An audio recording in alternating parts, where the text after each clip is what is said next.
Then I don't need you to touch before, right? Okay.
Check.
Test, test, test.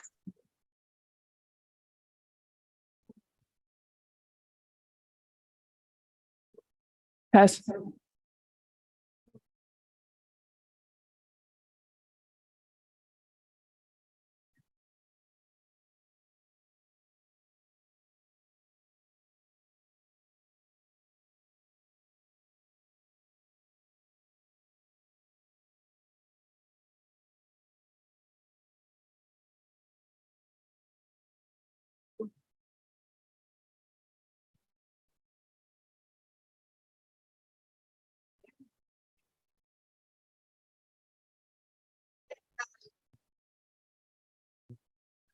Right inside.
Okay, good afternoon, everyone.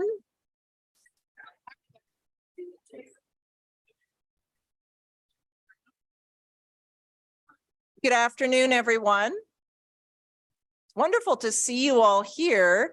I know that our staff are trying to manage capacity right now, so we'll begin very shortly. You just try to find as many seats or standing space as we can for those of you that are joining with us. So if you could just, we always like to start on time, but just want to allow some folks to get situated before we get into the meeting. So if I could just get some patience from all of you, please, just so we can get everyone situated. Thank you.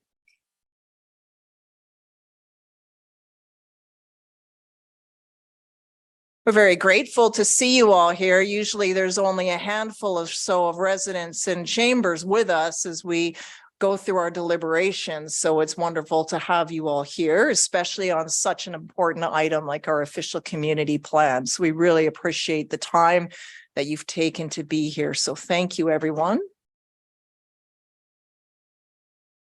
I believe there's also folks over in the fire lounge, and I can't see any of you that are in that room.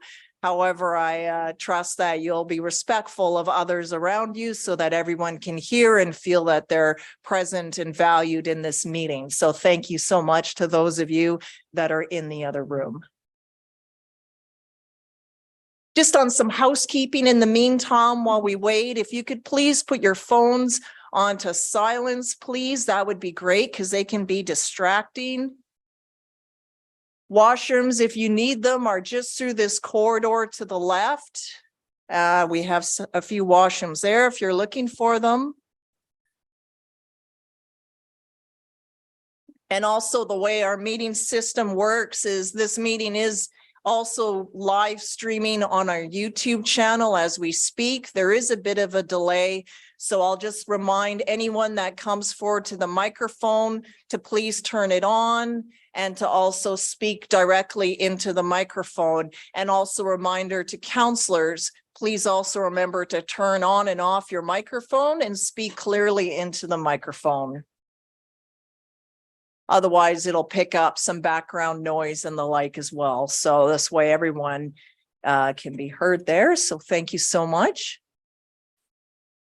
And then I'll just check with our staff. Are we good to go? Okay. All right, so we'll get started. So thank you very much, everyone, for joining us for our special council meeting. Our procedure bylaw has our committee of the whole meeting scheduled for 1 o'clock on Mondays. And I realize this is difficult for those of you that have taken time off from work to be here. We really appreciate that. However, this is not a public hearing.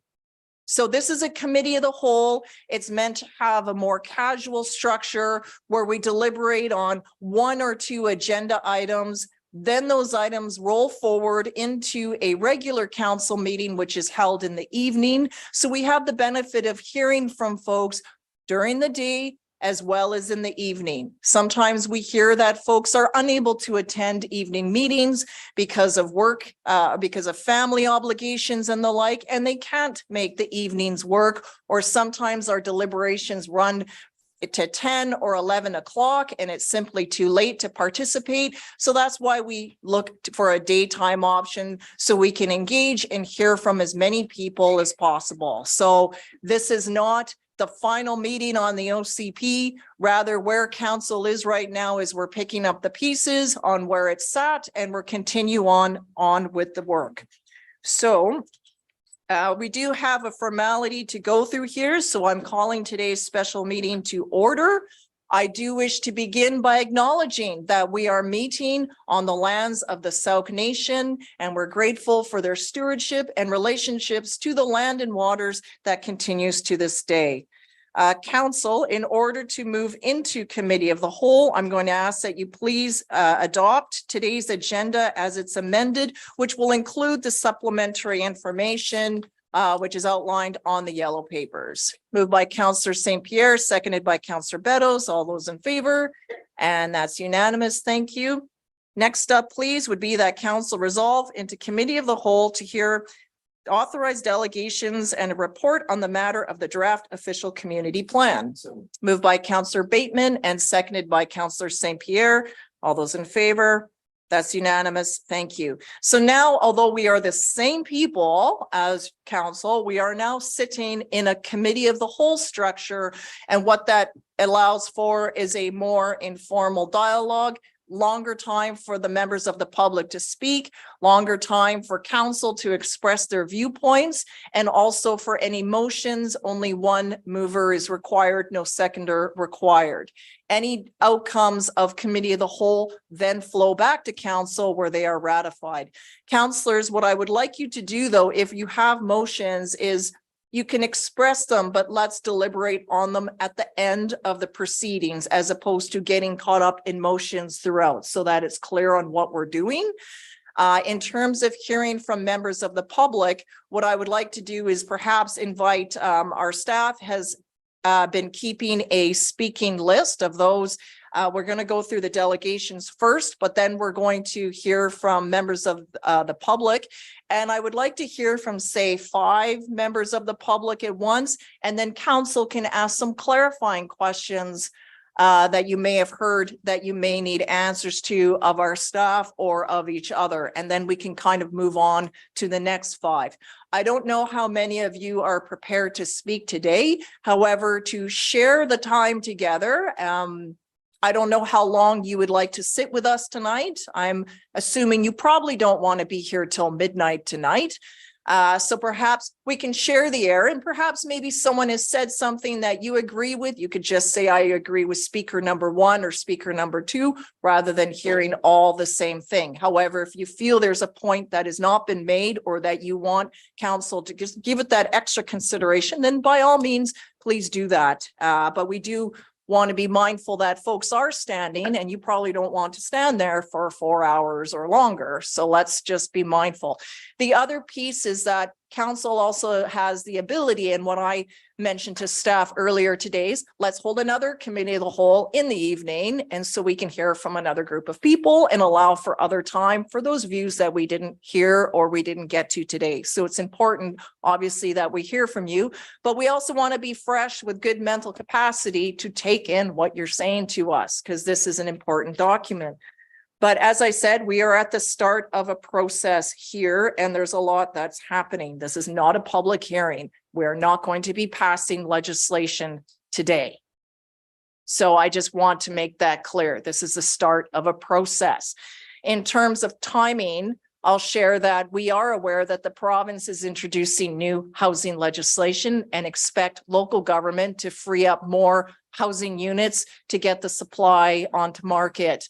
Some things they have already said is that public hearings are no longer required and could be optional or not to happen. And that zoning, any land use that is consistent with an official community plan does not need a zoning or a public hearing. Those legislations or those pieces are being drafted right now, and we haven't seen them. We have also heard that local governments need to free up budget time and budget dollars to amend community plans. And so I think what we don't want to do is adopt a community plan, then receive tabled legislation from the province, and then have to open it up and redo the process to make our OCP fit with another level of government, higher level of government's requirements. So we're waiting for that legislation to become more clear to us so we can understand how it impacts what we're trying to achieve here on the ground. Thank you to all members of public that provided your written submissions in advance. I know council has been spending their weekend reading through the materials. We may have received some of them directly or some indirectly. I have been made aware of certain letters that were taped onto trees and mailboxes. Thank you to those that sent us pictures of those. We have also forwarded them to our staff so that they could be aware of them, because not all of those posted letters came to me directly. And so I was not aware of what was on the mailbox until I actually saw it. So thank you for forwarding that through so that our staff also have the ability to respond today. If staff have the ability to answer some of the questions or concerns that are raised here today, we'll certainly do so. If not, they will be putting forward a report that will come forward to us at our July 10th meeting. So, and that will be posted on our website as well, so we can get those answers later. There's a lot of pieces happening here at the district. So if staff don't have the answer handy, I'd rather wait and get the correct answer in due time. Like I said, this is not a rabbit trying to win a race. This is the turtle wanting to do it well for the benefit of all of us. And we'll take our time to do that, to make sure we have something that we can all together be confident in. I just want to make it clear, at no point does council intend to expropriate anyone's property. So I'll be looking for clarity on that and get that guidance. That's certainly, if you look into there's two pieces here. One, with a last development that came, we heard from members of the public that expressed their desire to have access to the water, to be able to access the water and to recreate and to see it and to enjoy it. And so certainly as properties came forward for a rezoning or a development permit, those were the questions that we asked on staff in terms of how that could happen. An example would be our hotel. It's a waterfront hotel with public access to the water. Mariners Village also has dedicated shoreline trail with access to the water. There has been a desire by members of the community to see an expanded marine trail or to see the boardwalk expand throughout our community. That is not even present in our 5-year financial plan. So what we don't have the ability to do is to raise a boardwalk out of the water that has been unbudgeted, unplanned for, and unpermitted. That's a whole different reality that I don't even comprehend. But that is not something that we can just do because we're your local government. Your land is important to us, just as I'm sure you're all very protective and concerned over your property rights. And naturally, we agree with that. However, if land assembly were to occur and 6 properties were acquired and somebody wanted to put up a condominium or some other hotel or another large building, certainly we would hear from members of the public that they would want access to the water and what are the amenities and how would the community benefit. Those are things that we're trying to achieve as our town grows and redevelops and we try to welcome new people into our community. So I just wanted to make those comments clear. I want to ask council, do any council members have anything at the outset that you wish to express? Something that you want confirmation of? What are you hoping to achieve out of this meeting? This is one of our first times sitting together. So I'm trying to understand the expectations of those sitting at the table. I may be your mayor, but I'm not a mind reader. I don't know what they're thinking. I can only go by what they express and what they communicate to us, but they're all individuals and have good ideas and objectives and concerns that they want to see at the same time. I can't read their minds, just like I can't control the weather. But I do know for myself, if we are to advance this document, I want to understand where we can achieve more clarity. Is there something we can improve the writing on or the language on? Is there something that we need to remove? And what is that? But if someone said to me, well, I just don't like it, I'm like, okay, but I need to understand what you don't like about it. What is the pinch point now? Because we went out and we asked, what is the vision the community wants? This is the vision that they said, okay, now we're wanting to implement it. So we're wanting to consult with you. Now, as we do that, what now works and doesn't work? And that's what I'm trying to obtain out of this document. The last thing I want to do is hurt anyone in this room or the generations that are following you. So, Councillor St. Pierre. I appreciate everyone in the room. This is actually amazing, given that we just don't get this kind of response. For example, when the budget comes forward and actually decisions that we put money to that can actually go forward are decided on. So I encourage everyone to show up. Well, not everyone, that might be a lot. As many people as you feel appropriate to show up during budgeting, because that's when the OCP and the strategic plan actually get turned into action. The expropriation thing was particularly funny to me because we have almost no money to do anything without raising taxes to a point where this is actually a small number of people in the room, because we would be lynched if we tried to expropriate in terms of how much we would have to raise taxes to pay for anything. It's just incredible. But I'm hoping that staff will be taking down the information that comes out today, because this is a wonderful opportunity for us to get some of the best feedback we've ever had a chance to on the OCP. So please don't hold back. If you have suggestions to improve the document, things that are not clear, things you would like clarified, please make it clear. Any other councillors have any comments? Councillor Beddoes? Yeah, I agree. There's no expropriation of land. That's the last thing on our agenda. It's just, it doesn't make economic sense. And if you walk down by the waterfront, and if you had to engineer putting a path down there, every property, every 100 meters is totally different anyways. So it's not even on the agenda. So I'm not sure where that comes from, whether it's the transportation master plan, which is an aspirational, someone drew a trail along it. It's not on our agenda. We have no interest in doing that. The other thing about the OCP, we made a commitment before the last election that we would once again come back to the public and consult, especially with the building community, which seems to express a lot of concerns, and I'm all for that. And I think that's probably, I've got 6 other colleagues here, where we plan to go, is we have to consult some more, but we don't want to just, some people say throw it in the garbage. We spent $200,000 and more. We've consulted, I think you can see in the agenda, we've consulted many, many times. Unfortunately, we got caught up in COVID, but the process started before COVID, and we did the best things we could under the circumstances. If people feel they haven't been heard, you will get an opportunity to be heard. We're not shutting the people out. That's not how we work. And I think I could speak for all of my colleagues here. We want to get the best information to move forward. So there it is for me. Thank you. Okay, so yeah, councillors, reminder right into the microphone, okay? And I know sometimes when you're speaking, you may want to speak to me, but then the microphone isn't moving with you. So just be mindful of that into the microphone. Okay, other counselors with comments? Go ahead, Counselor Bateman. Yeah, so I just had some questions around process today. As I understand it, everyone in the room is welcome to speak for 5 minutes maximum. Is that correct? Yes, but if everyone in the room spoke for 5 minutes, we would be here for a very long time.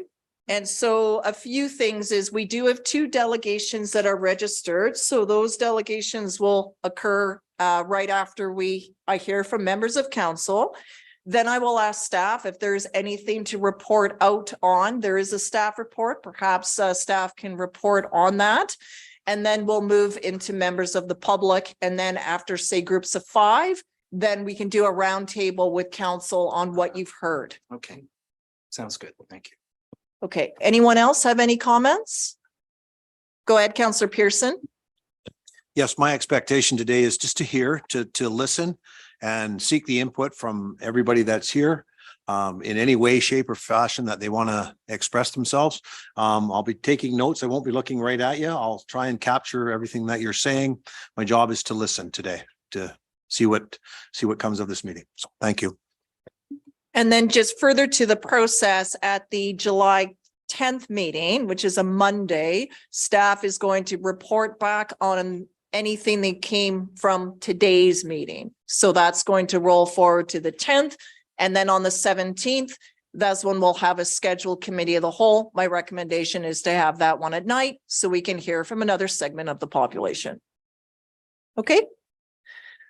All right, seeing no other speakers, I'm going to move to our delegations then that have registered. So first one up is 5.1 is Chris Moss on behalf of the 606 Water Group. Welcome.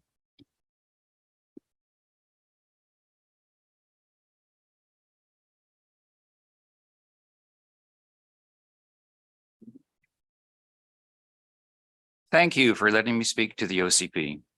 In general terms, the 606 Water Group is in agreement with the obvious awareness of climate change and the needs to mitigate as much as possible and as soon as possible. Thank you for all of your work in it. Let's hope the end is near.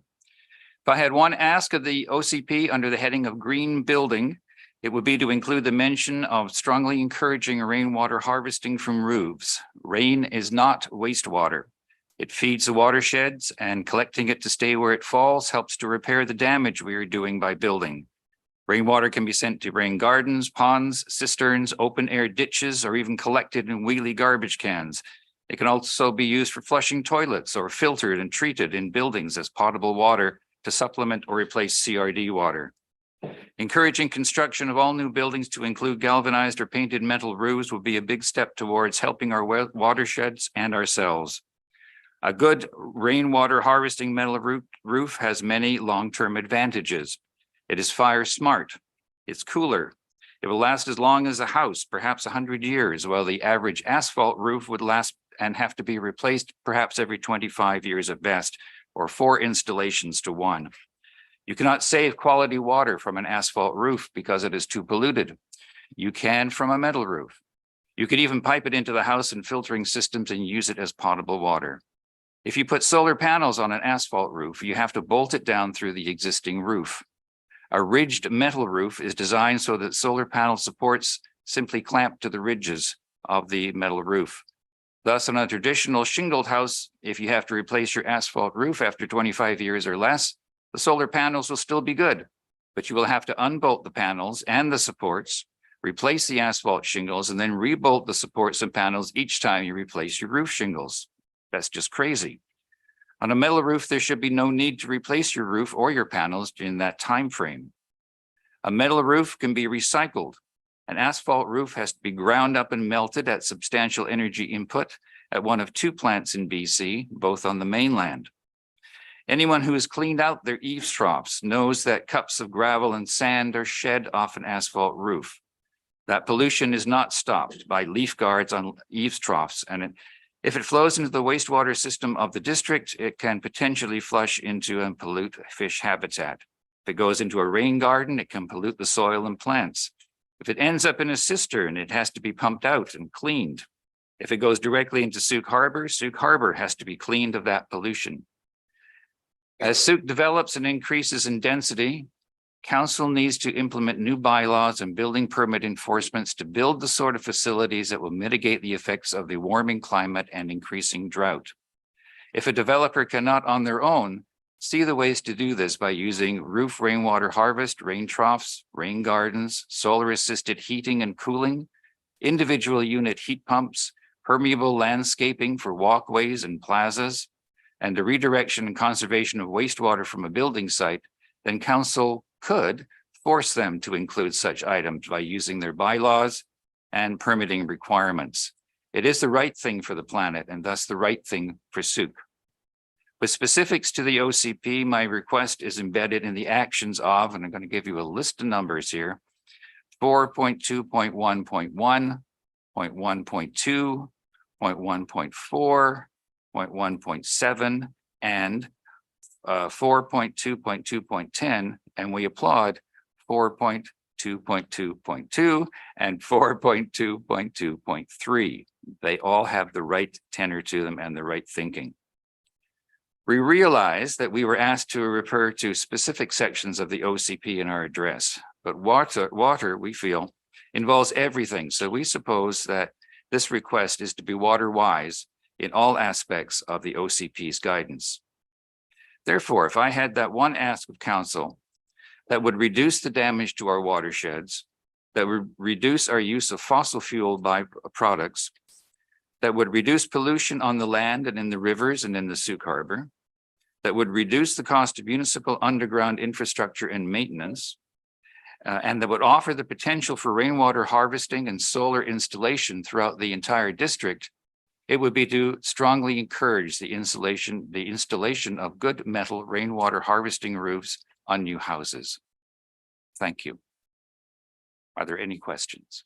I think we're good. Thank you very much. You're good. Thank you. Okay. I think we'll circulate the same though, like questions after blocks of 5. Okay, our next scheduled presenter is William Wallace, please.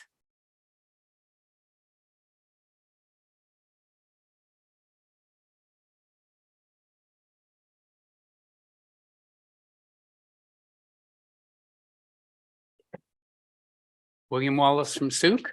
I guess I had to say that. I'll just read it because that's the best way to go forward and get it done. As this committee of the whole was originally scheduled to provide the building sector with another opportunity to address the direction of our OCP, I would like to make a few observations. The recent interest in rental apartment construction by large developers demonstrates a trend towards smaller homes in multifamily buildings. The prefabrication home industry and new products are challenging our traditional building methods. I'm not sure that the single-family home is a dinosaur, but in both large and small building projects, the global trend towards reducing waste and energy efficiency is happening. The argument that the cost is prohibitive doesn't hold water when the return on a small premium for a net zero building can be quickly paid back to the owner through energy savings and sheltering them from future inflationary costs. New homes, whether they see single family, the missing middle, or apartments, require new building codes that primarily address waste in material and energy. Emissions from construction and the operation of buildings account for 45% of today's greenhouse gas emissions. From construction waste that is going into our landfills, generating large amounts of methane, to energy wasted in how we build and operate these homes, the waste is there. The STEP code, zero carbon initiatives that are provincial directives, are municipal best practices. Net zero and the passive home certification are gaining recognition as feasible, cost-effective alternatives to traditional construction practices that address waste and energy inefficiencies. I want to go to quickly, these are some examples. And I'll go through them real quick because I only have 5 minutes. These are all net zero homes, and that's a net zero apartment, net zero industrial thing, a duplex. And this is one I want to talk about quickly. Salvation Army has a $24 million project in Edmonton that for a 4% premium over the traditional build has a net zero certification.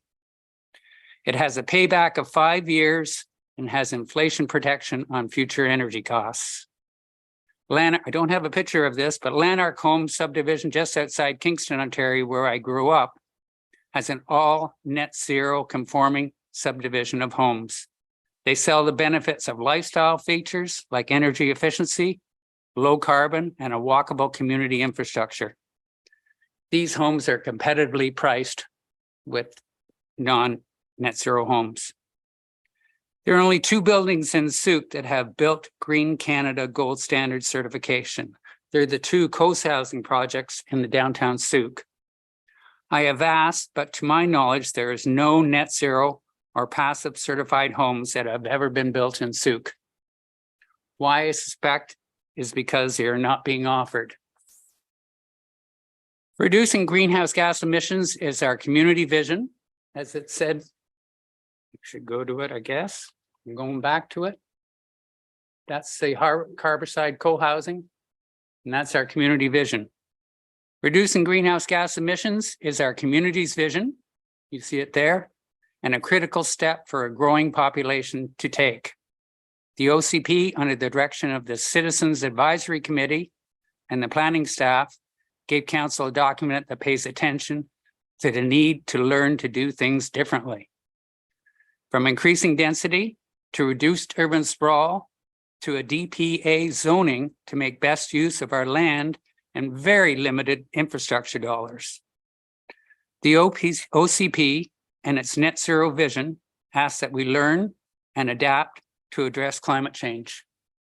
Adapt, train, and implement will be required to survive, not only for our planet, but for the local Souk construction industry, if it doesn't want to become another dinosaur. Souk is fortunate and has only had a taste of what climate change will bring. We all must learn, adapt, but unfortunately, we have to do this more quickly than we all had hoped. I had 2 questions, maybe they can be answered. One, has any net zero or passive home building permits been issued in Souk? There's hundreds on the island here. Second question is there any firm in Souk that offer net zero or passive home construction? Thank you very much. And I just wanted to say one thing personally. I apologize to our mayor for something that I did recently. I sent a letter into the Souk Mirror News, and I regret that I don't regret my thoughts, but I regret doing it. It was a personal thought that at the time, we all too quickly can we push that send button these days. So thank you for your time. Thank you very much, Mr. Wallace, and noted, thank you very much. Okay, so I'm going to ask our corporate officer, because if you could just let me know who the first 5 speakers are. I do believe there's a brief report from staff. if you Oh, want it yes, pardon me. beforehand. Okay, yes, thank you for that reminder. Good thing we have staff. Okay, over to staff for the report. If you could take us through that, please. Thank you very much. I'll through this presentation, I'll touch on the items that have been contained in the report so that we can then proceed to the feedback session with the rest of the public. But for the public's benefit here today, I'll just highlight those elements of the report.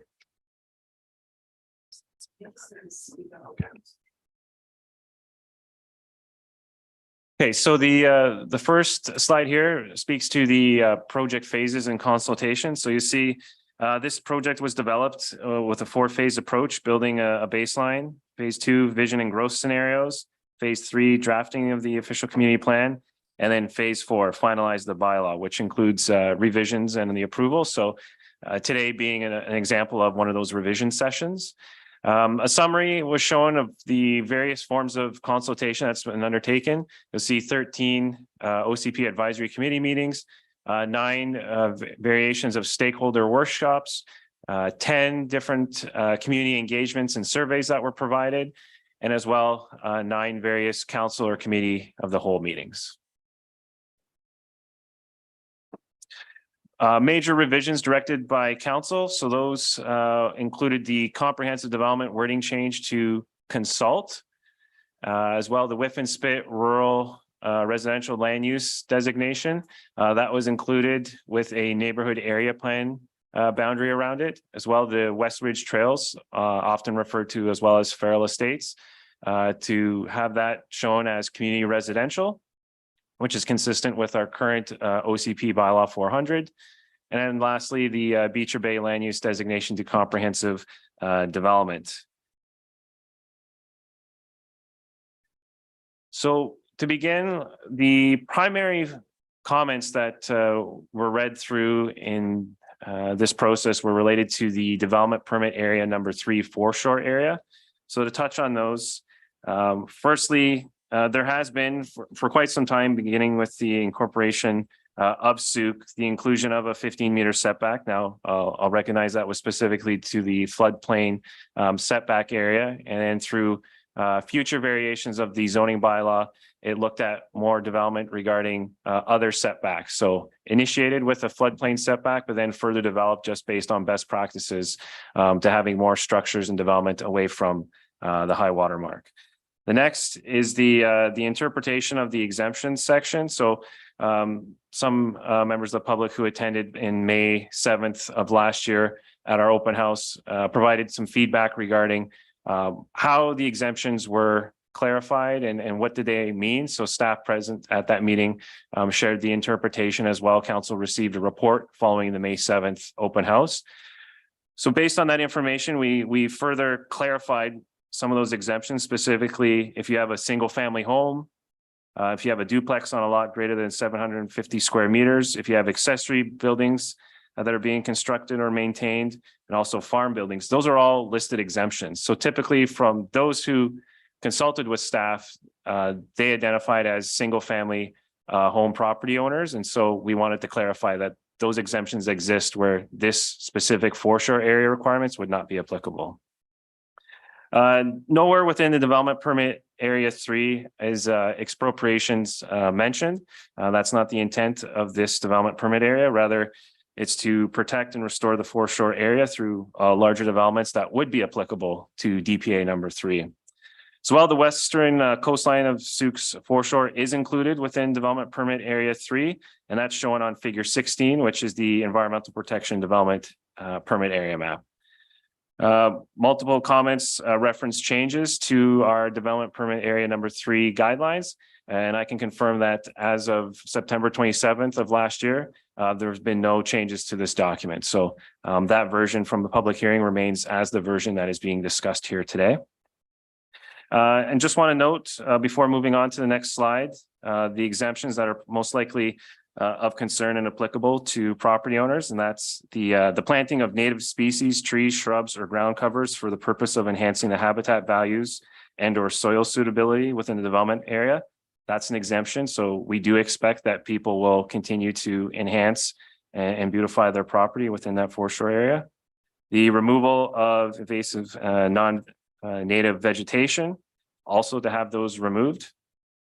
That's allowed. The construction of retaining walls, yard or garden works within your existing landscaped areas, the maintenance of existing permanent infrastructure, which is within its current footprint. And those include paved surfaces, trails, parking areas, driveways, and utilities that don't have an impact to the natural environment or drainage. And then the repair or maintenance of existing shoreline protection and access to beaches if they're within the existing area. So those are all exemptions that we heard through the May 7th open house and ongoing engagement opportunities and feedback. And so those have been included as exemptions within the development permit areas. There was another letter just regarding the Bella Vista Place area and its designation within bylaw 800 as a comprehensive development land use. Currently within bylaw 400, it's shown as a community residential with a comprehensive development overlay. What this means is throughout various portions of our community and in the existing 400 bylaw, there's a land use designation. So that's the guiding planning information that we use when we get rezoning applications. And then over time, there's the development of what's called an overlay. And an overlay may be a tool in planning used to inform what you may like to see on a property moving forward. However, it doesn't have official legal standing in terms of making certain policy directions. They're just kind of aspirational in a sense. So moving forward and through consultation with Sauk Nation, it was determined to change the community residential land use designation to comprehensive development, which is the intent. Chief and council and the community received this information in the past through engagement, as well through our memorandum of understanding meetings that the District of Sauk and Sauk Nation have frequently. And this direction was supported. As well with proposed trails, I'll note that based on the public engagement that we undertook with the official community plan review and in conjunction with our master plans, such as the Parks and Trails Master Plan, that's where these designations and mapping are from. So I've read some correspondence of recent that indicates there might be some discrepancies between some mapping in the proposed official community plan, as well as the Parks and Trails or the Transportation Master Plan. The objective, as this official community plan process is coming after the acceptance of those two master plans, is to then look at any other existing documents to see if there's an appropriate amendment process. But based on the public engagement that we've received to date, this is what the direction is that's being proposed. Next up, waterfront taxes being high and the Huggett report. So high tax rates are the same, or sorry, tax rates are the same for all properties within the same use classification. So if you're a certain type of residential classification, regardless of where you're located, perhaps on a street, you're falling within that tax classification. Where the difference comes into play is with the properties along the waterfront. Their assessed value, which is done through BC assessment, not the District of Sauk, they may determine that there's a higher land value just in proximity to the waterfront.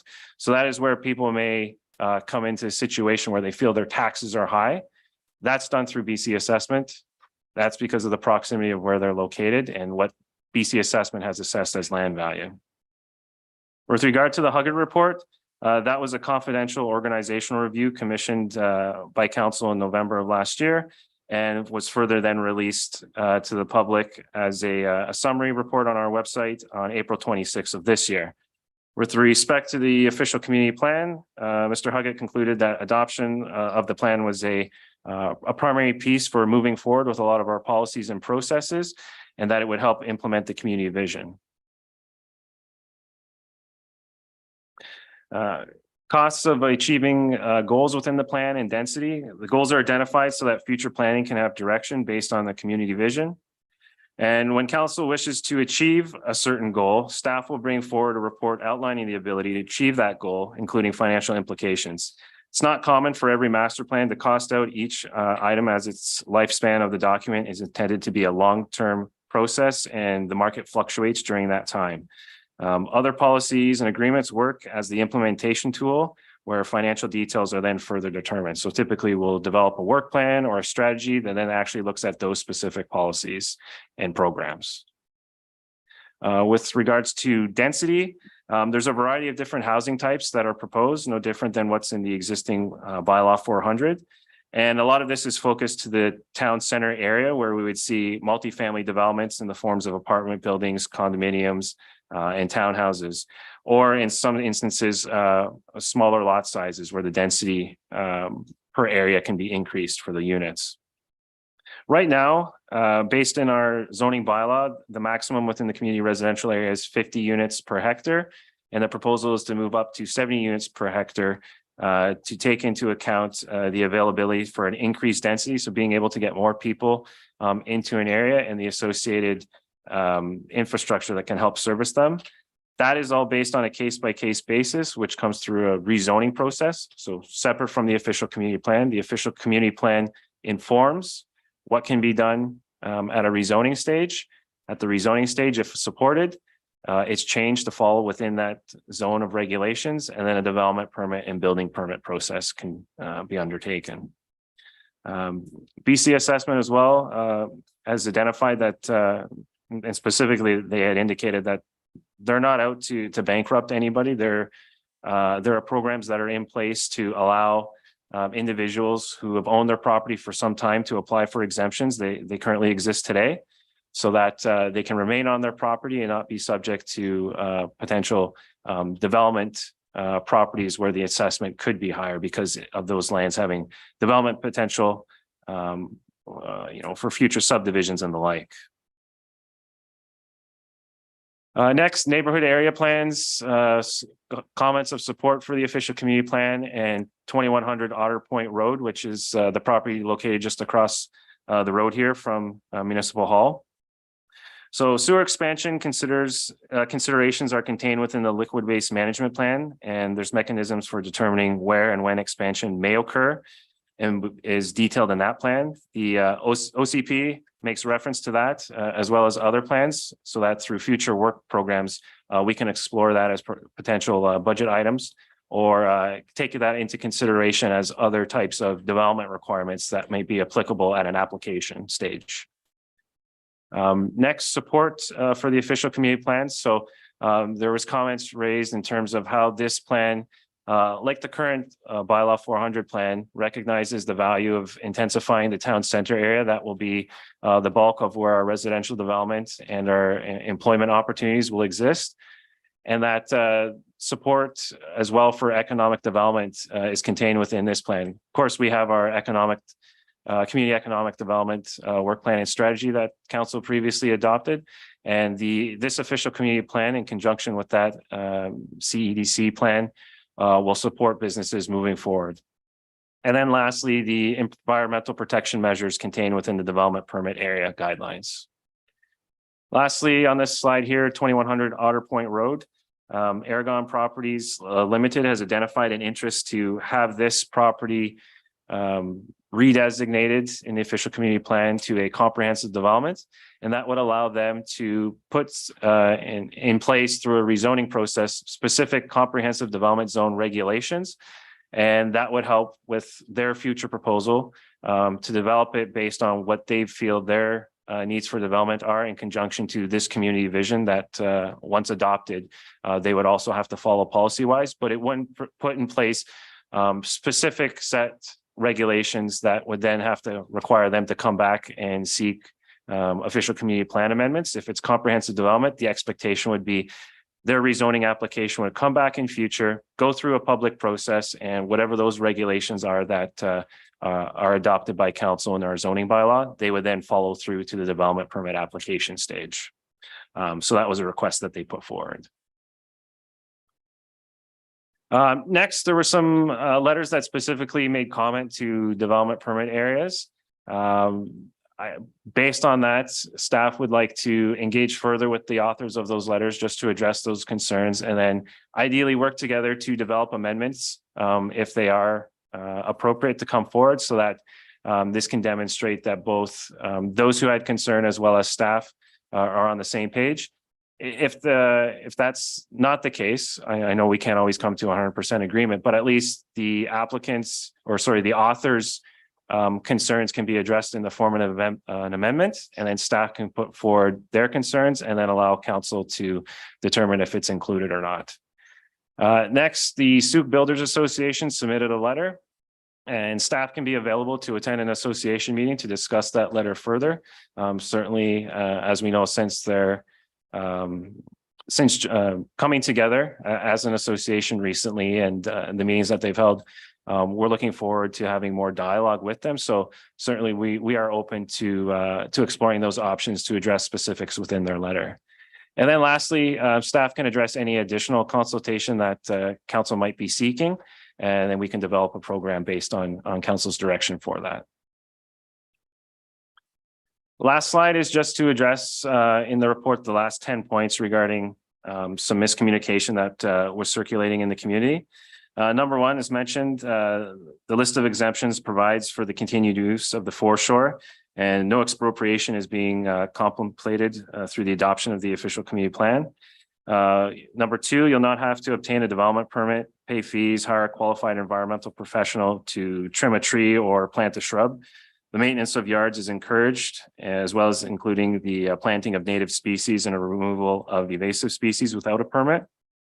Number three, for other developments requiring a development permit, such as apartments or condos, guidelines will encourage the restoration and the foreshore with documented by the applicant's qualified environmental professional. I'll also indicate in development permit area number three, based on technical reviews, that 15 meters can also be relaxed as well. But again, that's based on the applicant's qualified environmental professional. Number four, the District of Sauk, in consultation with the federal and provincial governments, can encourage preservation and restoration of the foreshore through development permits. Number five, provincial best practices recommend a foreshore setback of 30 meters. Municipalities may implement a 15-meter setback, which is also consistent with a 15-meter floodplain setback to address foreshore protection and preservation beyond the typical regulations for floodplain protection of structures. As we previously addressed with council, the 15-meter setback is currently what's in place and is what is being proposed, with no further changes being suggested as of today. Number six, OCP bylaw 800 was written by a Vancouver consulting firm, was informed by Sauk residents, stakeholders, and partners through various engagement opportunities. And it should be noted as well that within the Huggett report, Mr. Huggett also recommended a 4-phase OCP approach similar to what we've had, citing examples from Surrey. Number seven, as stated in the April 26, 2023 news release, the Huggett report was a confidential organizational review commissioned by council, and as such, a summary was made public once appropriate, given the confidential nature of that report. Number eight, to date, there have been no confirmed certain individuals within the District of Sauk who have expressed concerns regarding the inclusion of the official community plan in that report. Certainly there's been no discussions on this matter with staff.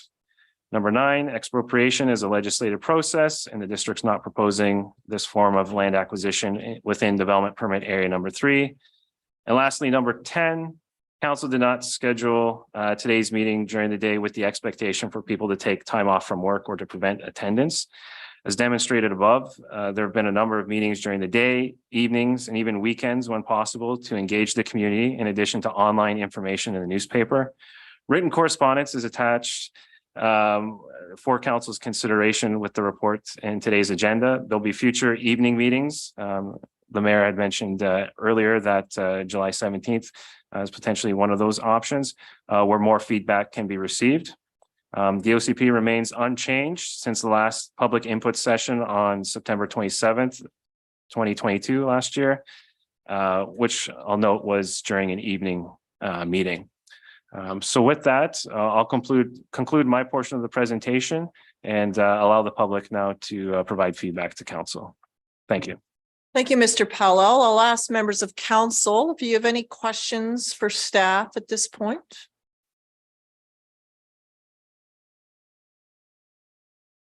Yes, go ahead. I just have one. Why is the 15-meter setback included? You need to speak up. Sorry. Why is the 15-meter setback included in the OCP at all if it's already covered under federal and provincial regulations?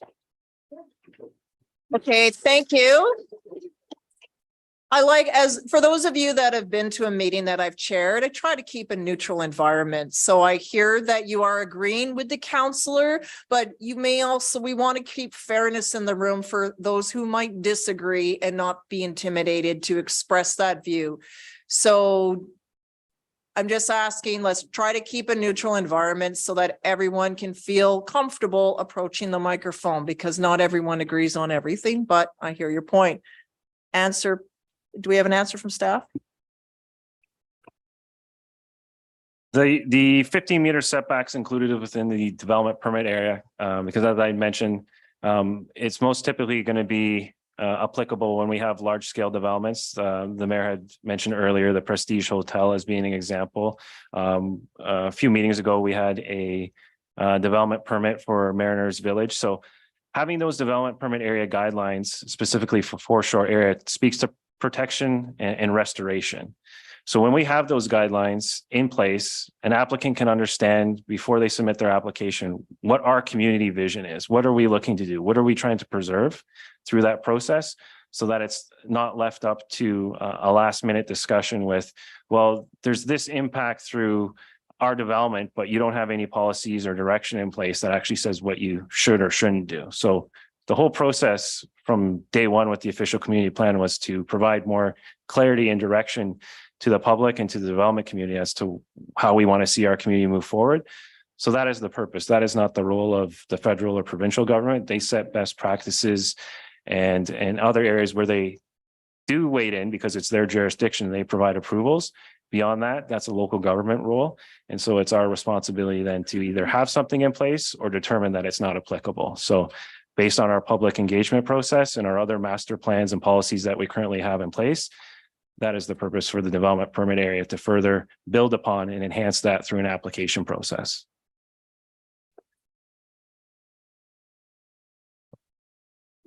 I'm just curious if there are implications if in the event of a fire for reconstructing existing structures within that 15-meter setback. Based on the exemption sections, if you're going to be building within the existing footprint, you can proceed with that. I think in most instances where that very example that you provided was given in the past, it was regarding some single family dwellings, which again, to further clarify for the public, single families are also exempted from the development permit area guidelines. So that would not be a concern for them.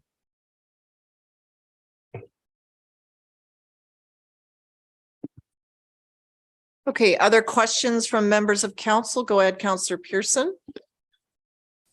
Yes, thank you. So you talked a lot about, thank you to the staff. Talked a lot about the exemptions. You talked a lot about 7.343, the exemptions. So am I to understand then that in 7.4.5 guidelines, maintain a 15-meter setback landward of the high water mark is to remain free of development, buildings and structures. This setback is subject to a setback variance request in consultation National Resource Officers and the Department of Fisheries and Oceans, and with alternate setbacks explored where based on scientific research and professional observation. Exceptions to this are permitted for access and certain marine structures as approved by DFO QEP. Where possible, explore opportunities to expand the setback. Determine the sequence and timing of any construction or development through recommendations from AQEP to minimize negative impacts on the foreshore area, including consideration for bird nesting and wildlife denning seasons. Restoration of foreshore areas that have been previously damaged may be required as indicated in an environmental impact assessment report. So that's on the next page. That's solely for new construction. Is that what you're telling me? That would be applicable for new development applications coming in that are not exempted from the development permit area exemptions. Okay. So that's where the concern arose previously. So we stipulated that single family dwellings, the duplexes on the larger lots, accessory buildings and the like would not be subject to those requirements. Typically the Prestige Hotel and other multifamily developments. Okay. Okay, and I understand the big piece, but we've got a lot of interest from the public with smaller pieces of property that they've owned sometimes for generations.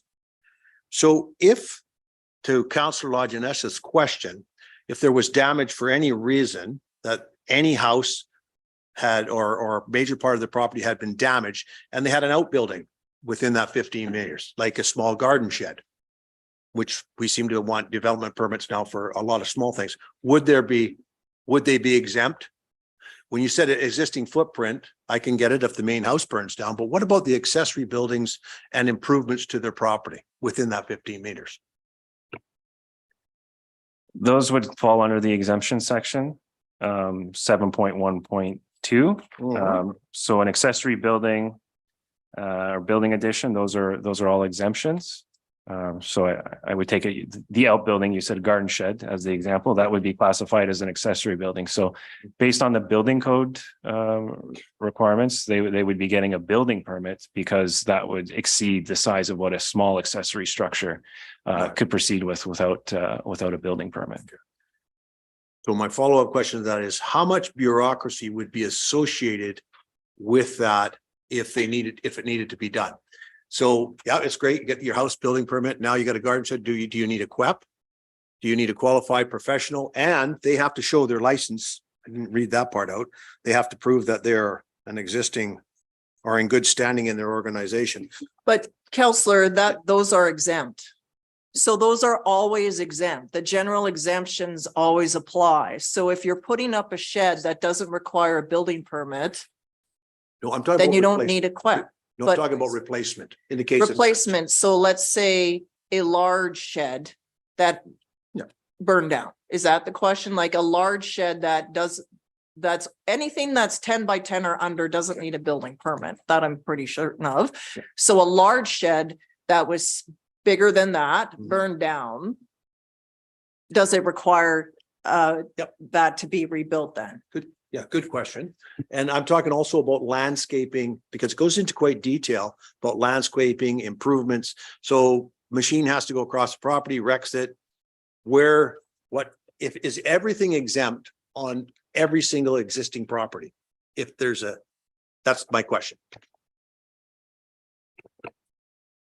Yes, the exemptions apply that if you're going to be, say you're going to tear down a shed and build up a new shed, Mhm. it's exempt. Okay. It doesn't require a existing or new status. It's exempt. The exemptions under 7.1.23. Yep. For the purposes of constructing single family dwelling, a duplex on a lot size greater than 750 square meters, an accessory building, building addition, or a farm building. Those are all exempt uses regardless of their state. Okay, what about landscaping, trails, access to the beach? Those are exempt. Everything's exempt. I didn't see the as well. exemption for everything. That was in, we don't have the 7.2. slides up now, but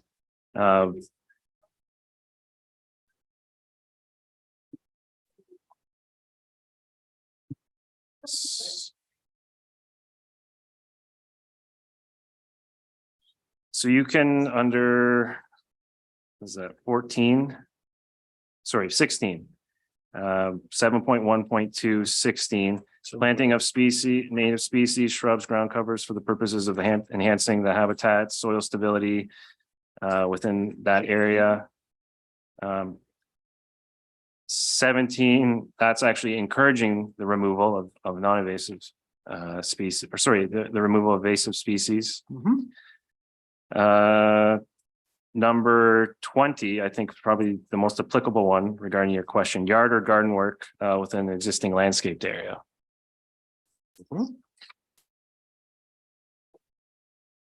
So just one follow-up question. So essentially, with this DPA, everybody who's existing, the way you've described it, is completely exempt for everything that they have now. That's my understanding, the way you've framed it up. Those who have certain works, it's whatever's existing, they're exempt. Whatever, if somebody new purchased a property and wanted to build a house or a shed within that area, they would also be exempt. As long as you fall within the exemption criteria, you're exempt from requiring a development permit. Counselor St. Pierre? I just have a clarifying question. It may be that the public and council is confused occasionally on exemptions of development permits versus building permits. Because I think that what we're looking at here are exemptions for development permits, because those would normally affect very large developments and would not affect single family detached and smaller existing homes ever. However, building permits are, I believe, a different matter. And if you're looking at structures over 100 square feet or 10 by 10, then building permits are generally required everywhere, not just in the foreshore, but everywhere. And I'd like to confirm that because I would hate for people to walk away and think that they don't need building permits because they're on the waterfront, unlike the rest of Souk. So that would be a good thing to just clear up. That's correct. The term permit can often be confused because there's a development permit, as you had mentioned, which these development permit area guidelines are applicable to when you're not exempted. And then there's the building permit, which follows under the BC Building Code, which is the actual specific construction meeting those provincial requirements. So yes, you may be exempt from requiring a development permit because you're a single family dwelling or you're building a garden shed. However, you're going to need a building permit for that house. That's certainly known. And then yes, if you're an accessory building that's being constructed and it's over the 100 square feet, then yes, you're going to need to get that building permit as well. Okay, other questions from counselors to staff? Okay. Oops. So I'll now ask our corporate officer, if you could please let me know who the 5 first speakers are, and then they may or may not be in this side of the room. So at least this way, you know that you're queuing up and that you would be next. So the first 5 speakers are Mike Cleary, Doug Bexon, Ted Dawes, Scott Miller, and Susan Bexon. Okay, sorry, could you repeat the first name? Mike Cleary. Mike Cleary.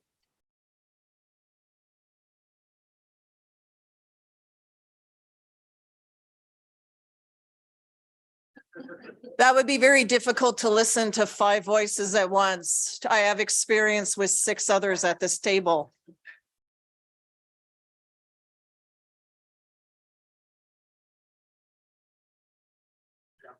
How's that? That's great. Perfect. Okay. I'd like to thank Mayor Tate and council for giving me the opportunity to say a few words.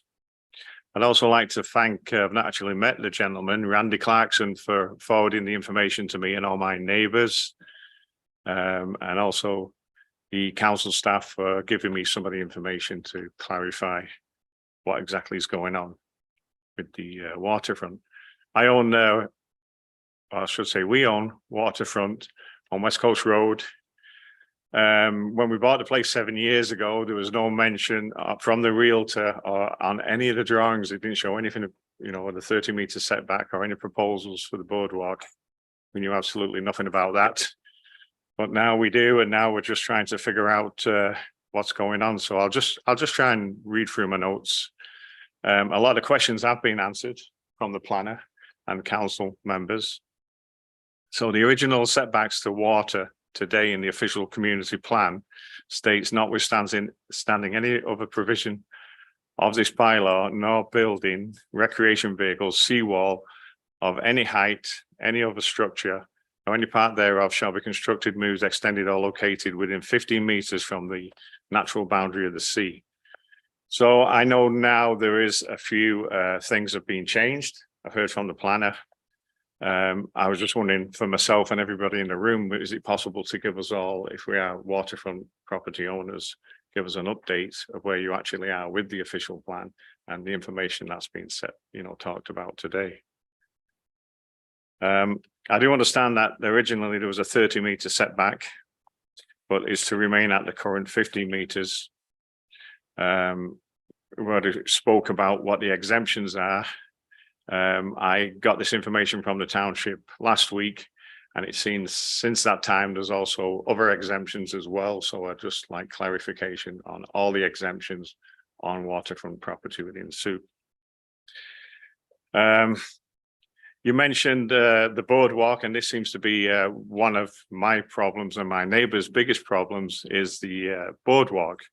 You said the fact that it's not on the table for 5 years. So does that mean every 5 years we have to come here and go through the same rigmarole again to make sure it's not going to happen? On the official OCP bylaw now, it's number 400, 2010, 4.12.13. The policy states that for all new waterfront developments, negotiate with landowners to purchase a secure right of way to expand the existing waterfront boardwalk into a continuous walkway between town centre and Government Wharf It also states that they require access through the foreshore area. I'm very concerned about that. It's okay to say, yes, it's not going to happen, but I'd actually like something physically in writing to make sure that doesn't happen and we don't have to worry about that. Because this really affects the value of our properties, which I feel are overtaxed. But if anybody was to sell their properties and had to state what the intentions down the road are of the town, it will definitely affect the value of the current properties along the water. So anyway, we did talk about the boardwalk, so I'm not going to go on too much about that.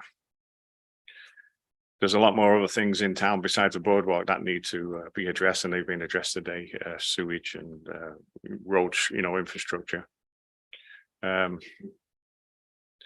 did notice, however, that when looking at the Sooke Environmental Protection Map, that the foreshore area requirements are not applicable to any property owned by the T-Sooke Nation. I wanted to know from council why that is, why the 15-meter setback does not go through any of the T-Sooke Nation's property. And the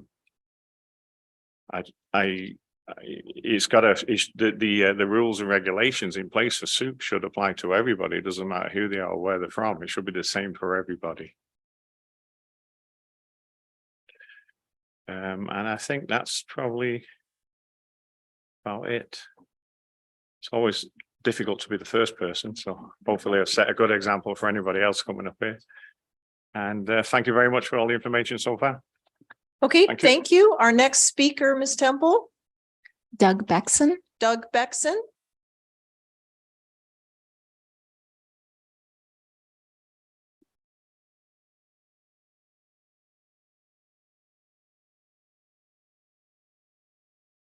And the mic is on. It's live. Great. My name is Doug Beckson. I've lived in Sooke for 43 years. I'd like to thank the mayor and council for the opportunity to speak about my concerns regarding the draft OCP, specifically the DPA 3 and its setback on oceanfront properties. A seemingly well-intentioned, well-meaning idea to provide access to the waterfront for the general public has been taken too far. It causes myself, my family, and a host of others considerable concern. The OCP, with the DPA 3 covering most of the Sooke waterfront properties, if not all of them, is an unwarranted regulation. Understanding a development permit can be an efficient tool to guide development that may have a commercial component. This can be reasonably productive to further the idea that the public visiting the property can view or safely walk down to the foreshore beach. Such types of projects should be considered for development permit. But beyond this, the idea Sooke should advance on taking access on private property is unreasonable. Further, as stated by staff and council March 28, 2022 in the council meeting, it was said the intent of the DPA oceanfront setbacks was to provide public access to the Sooke waterfront on private property. This appears to be a bad faith intention. Considering the Local Government Act allows for the creation of DPA 3 and its setback from oceanfront by reason, the stated reason is for protection of the natural environment and its ecosystems and biological diversity. If this truly is the reason, then why would we invite potentially thousands of visits by people and pets to come to the setback area to enter it for their pleasure to visit private property? If the OCP's real objectives are to protect the foreshore and the upland private property environments, then public access should be limited, not encouraged. I hope council will think about what is exactly on the table when making their decision on this matter. Thank you. Thank you. And our next speaker, Ted Dawes. Ted Dawes. Thank you. My name is Ted Dawes and I live at 6975 Sea Lion Way. I think Mayor Tate and the previous two speakers have probably answered most of my questions regarding. So I presume that those little dotted lines going across to Whiff and Spit on the shoreline is not on the uplands, it's on the ocean side of the property, I believe. And if it is a boardwalk, I'm thoroughly against anything like that, as the other speaker.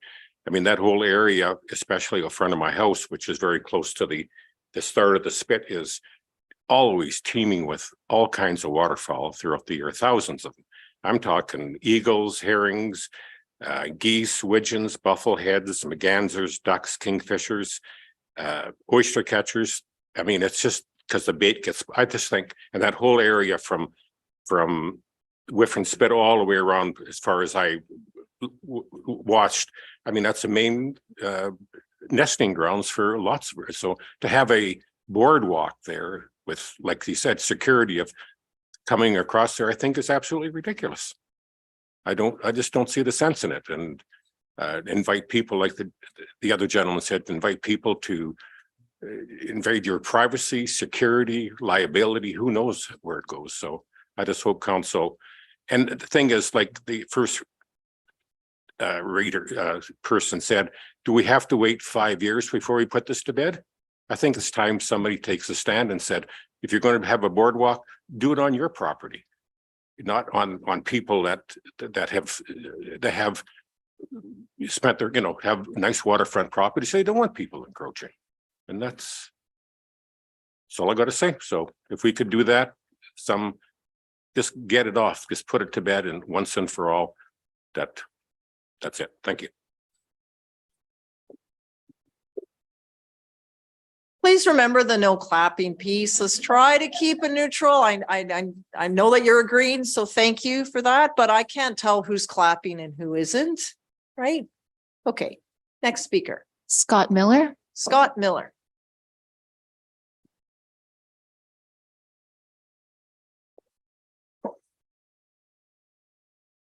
Thank you for the opportunity to speak on the OCP and specifically on DPA 3. I did request to make a formal presentation, but due to a communication issue, didn't get on the agenda. My presentation is included in your summary packs, pages 43, and I'll speak to that presentation. But before I do, I'll make just one observation. And the observation is that the waterfront owners in Sooke almost universally value their waterfront very highly. I mean, they absolutely love their water. They value it very highly. They're environmentally sensitive. They should be your natural allies in protecting the waterfront. Instead, what you've done is you've mobilized all of those people against the OCP. That tells me there's something wrong with your approach on the waterfront. So my two concerns are, one, the permitting conditions are onerous, expensive, they'll devalue the properties, and it's unbalanced against the existing property owners, particularly for minor improvements. The second one is, I think that there's a regulatory overreach implied in the OCP, particularly around the setback restrictions, the foreshore restoration requirements, and this concept of a waterfront trail. Talking about onerous and expensive, of course, most people here have read the number of studies that you might be required to put in place if you wanted to get a development permit, costing in the thousands to $10,000s of dollars. And it's unbalanced. It's unbalanced because while I do appreciate they've added some new exceptions so that you don't have to do that, it still highly favors the impression of the staff on the development. You know, the exemptions are a little bit fuzzy around what can be replaced, what can't be replaced, depending on how you read the warranty. I can do yard work on my yard.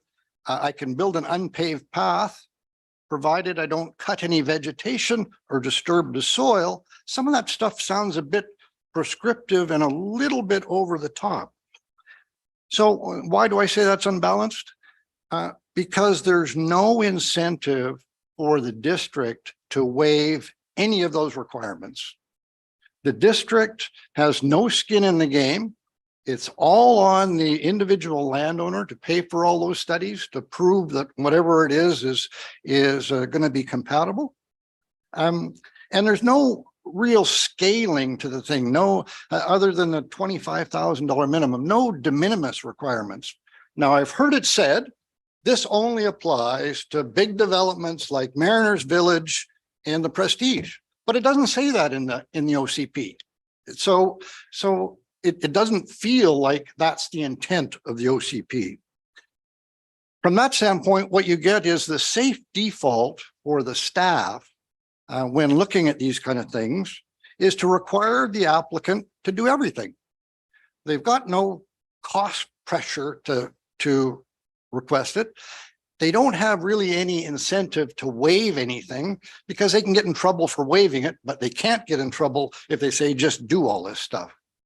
So ultimately, the result is this unbalanced control over our existing properties and what feels like quasi expropriation. I know it's not expropriation because if it was expropriated, I'd get some money for it. But in this case, things just getting controlled and I get nothing for it. So I'll give you one recommendation on this, and the recommendation is amend section 7.4 to provide a little bit more balance. So specifically including the potential for exemption from all the requirements. Some or all of these requirements may be waived for minor projects at existing residences. That provides the staff a path or an opportunity to say, oh yeah, I waived these things because it says I can do this in the OCP, as opposed to I made them do these things because that's what the OCP says. So give the staff a path to waive some of these requirements. Second point is regulatory overreach. We are at time. That's 5 minutes, and we do have other speakers. So Okay. can I ask you to quickly wrap up that other piece? I will quickly wrap up. Four-store restoration. I think that's jurisdictional overreach. I think you need to check with your lawyers whether you can actually mandate people to do that. But the most important point I want to make is this whole thing in aggregate feels like an attack on the property rights of the current waterfront property owners. The Okay. Trails Master Plan. Thank you. I need to go to the next The speakers. Trails Master. I need to go to the next speakers. Can I hear from others and can you return? Sure. Could I just make one last sentence? Thank Sure. you. Trails Master Plan, putting a piece of trail across my property, the 30-meter setback that finally got pulled back. In the OCP, the intention to try and increase the setback where possible.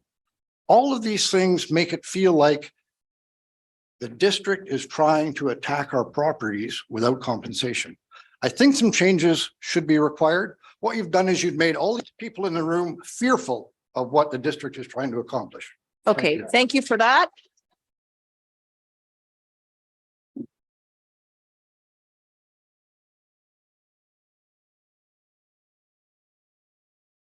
Okay, so can we have some quiet, please? Thank you. So we can go to the next speaker, please. Thank you. The next speaker has pulled their name, so I'll move on to number 6, which is Dr. Matt Mortensen.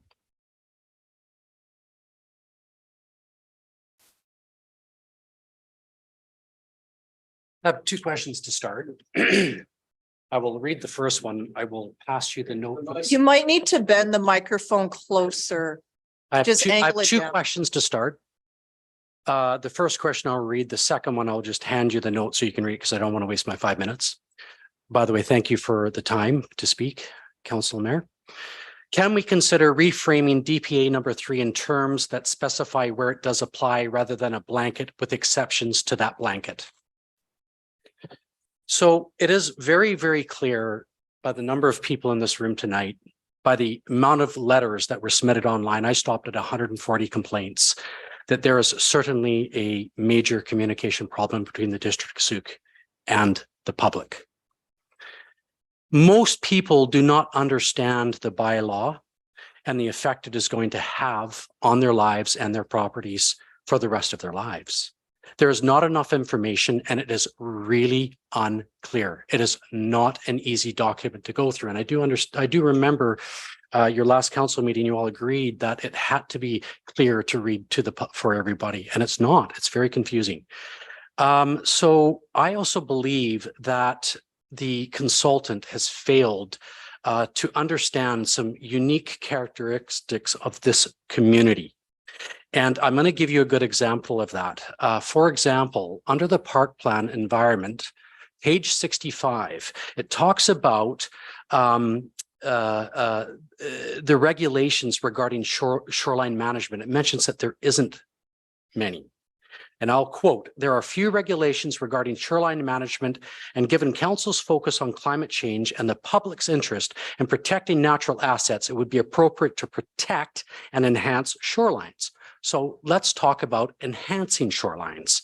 I certainly do not have a problem with enhancing shorelines. As I walk around this community and I look at the work that the people have done with their seawalls, the seawalls are the reason we have this community. If we don't maintain our seawalls, we don't have neighbors, we don't have neighborhoods, and we don't have a community. The people in this community have gone through extreme measures to build and maintain these seawalls 100% at their cost with no help from the district whatsoever. When I walk around, I see these seawalls, I look at how they are protecting the environment, how they're looking after the ecology, how they're looking after the fish and their habitats. They are being responsible, and we've been doing that for 100 years. So let's talk about protection. So regarding protection, the shoreline already is designated a critical habitat.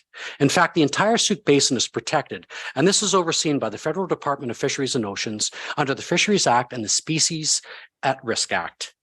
Anyone who wants to undertake work in or around near the shoreline is bound by a comprehensive process, and this process involves submitting an 11-page document about your project to the Fisheries and Oceans Triage and Planning Unit in your area.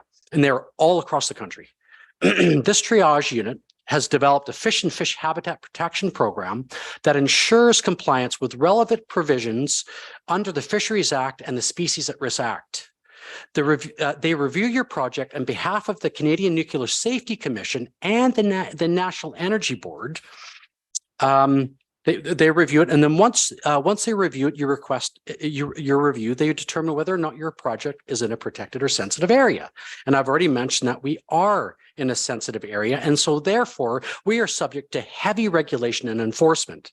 So depending on how the project and how potentially harmful it is, will depend on what further measures one must go through in order to meet the requirements. If there's any chance that you're going to create harm, you also have to go through an authorization, which exposes you to even further regulation. So it's not clear what the OCP can add here. Local governments do not have jurisdiction over marine areas. They do not have the responsibility for fish and fish habitat. They do not have the responsibility for for species at risk. There are clear and comprehensive laws in these areas. And so duplicating this is not going to be helpful. It's going to be more onerous. So applying this new district DP on foreshore is inconsistent with the goal of affordability in the community and the provincial and federal goals to help address the affordability crisis. The provisions are not consistent with climate resilience goals, and measures like this make it more expensive, more time-consuming, and complicated.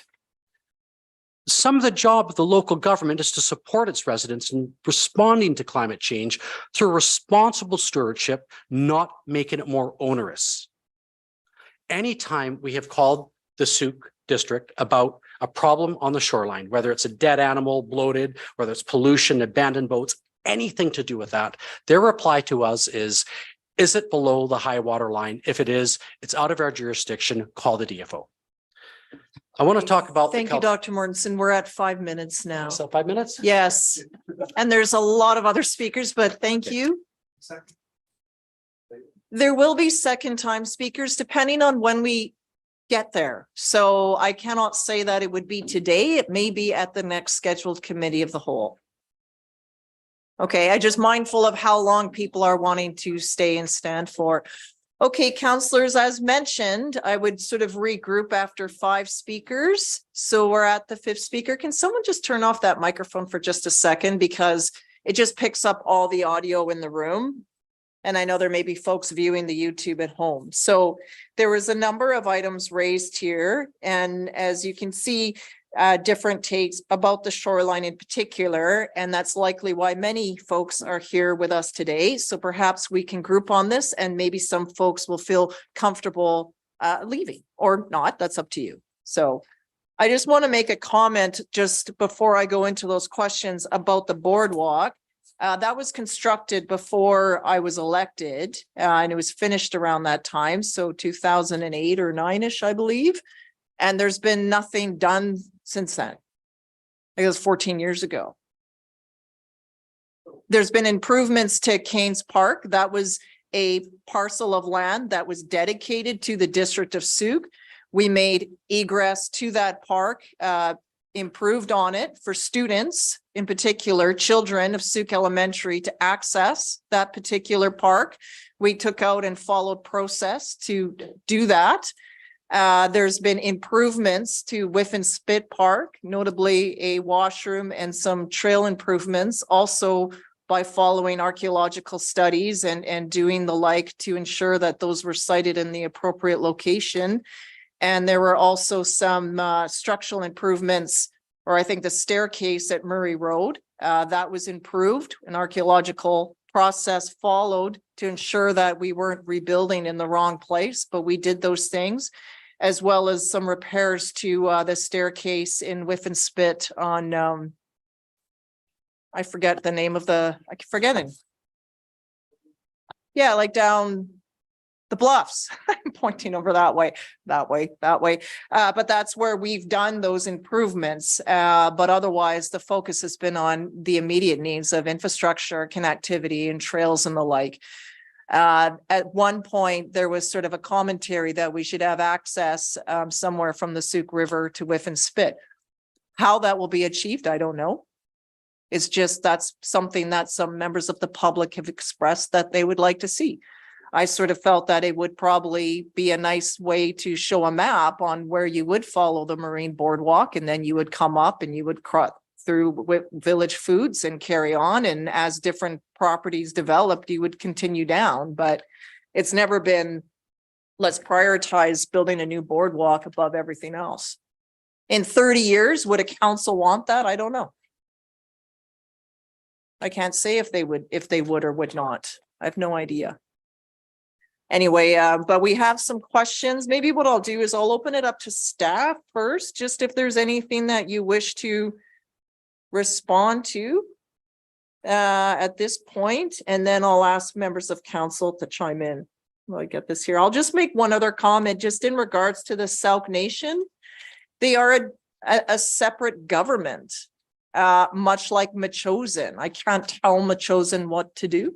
The Sauk have jurisdiction dedicated directly from the federal government that is different than a local government. Will treaty come with the Declaration of the Rights of Indigenous Peoples Act? That's legislation moving through the province right now. We're still waiting to see how that unfolds upon local governments, and what does treaty, post-treaty, and settlement lands and the like all look like? I don't know, but they are a separate government body than we are entirely, with their own elected chief and council. Over to staff, just for any responses.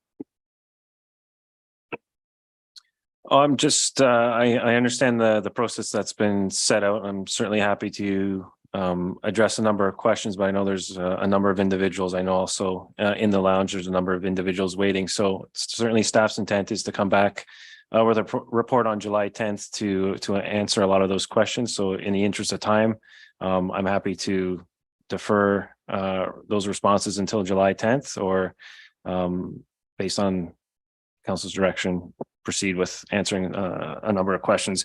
I mean, I guess for the most part, just when we're talking about seawalls and things of that nature, anytime staff have consulted with other levels of government, seawalls are a last measure of property protection. Stepping back from the shoreline is what is being promoted as a means to shoreline protection. So they are not outright specifically saying they will not allow a seawall. They're just saying that's the last option. They want a more naturalized area. If you go to the condos that are at the bottom of Maple, you'll see that they've used a number of engineered ecological approaches to shoreline stabilization, so that a seawall would not have to be utilized for that development. So that's a more newer development incorporating those best practices, and that's certainly what the official community plan is looking to support with those other levels of government. Okay, thank you. Any follow-up from members of council? Councillor St. Pierre? I think all of the speakers have some really good points to make on different levels, but the one theme, sorry, I think all the speakers had good points to make on different levels, but I think one theme resonated loud and clear, and that's that the document itself at this point is too confusing. And we need a great deal more clarity, because otherwise people just don't understand what could happen in the future. One thing I'd like to make clear to everyone is that this council can make absolutely no assurances for past our term, because a new council will decide what a new council decides. So we just can't do that. There's nothing we can do in writing, because someone else can come and put a stroke of pen through it and change it. So we can decide at this point in time what we can do, but that doesn't carry further forward than that. And that's not because of us. That's just the way democracy works. So that's the way it goes. In terms of one thing in particular, there seems to be a lot of concern over the boardwalk, but I didn't see personally, and again, I think this is about lack of clarity, and it's so hard to figure this out, and there's no assurances.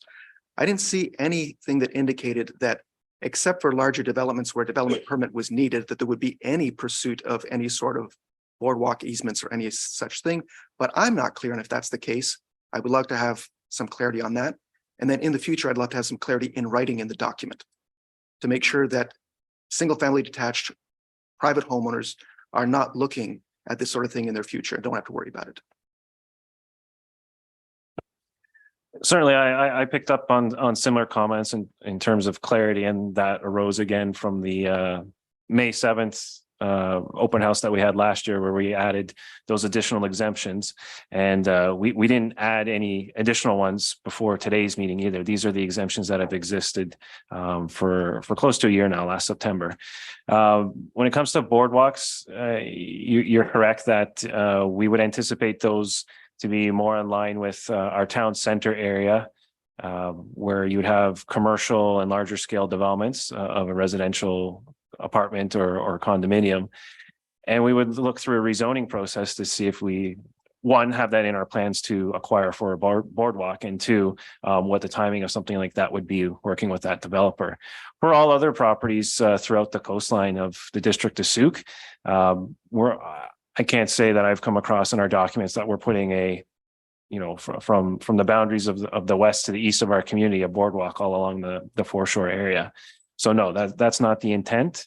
As we discussed previously, single family developments, accessory buildings alike, those are exempted developments. We could not impose these requirements on those property owners either. So I think the gist of it is that how do we provide further clarity in this document based on what staff's communicating as exemptions and what the public will understand in terms of where these apply and do not apply.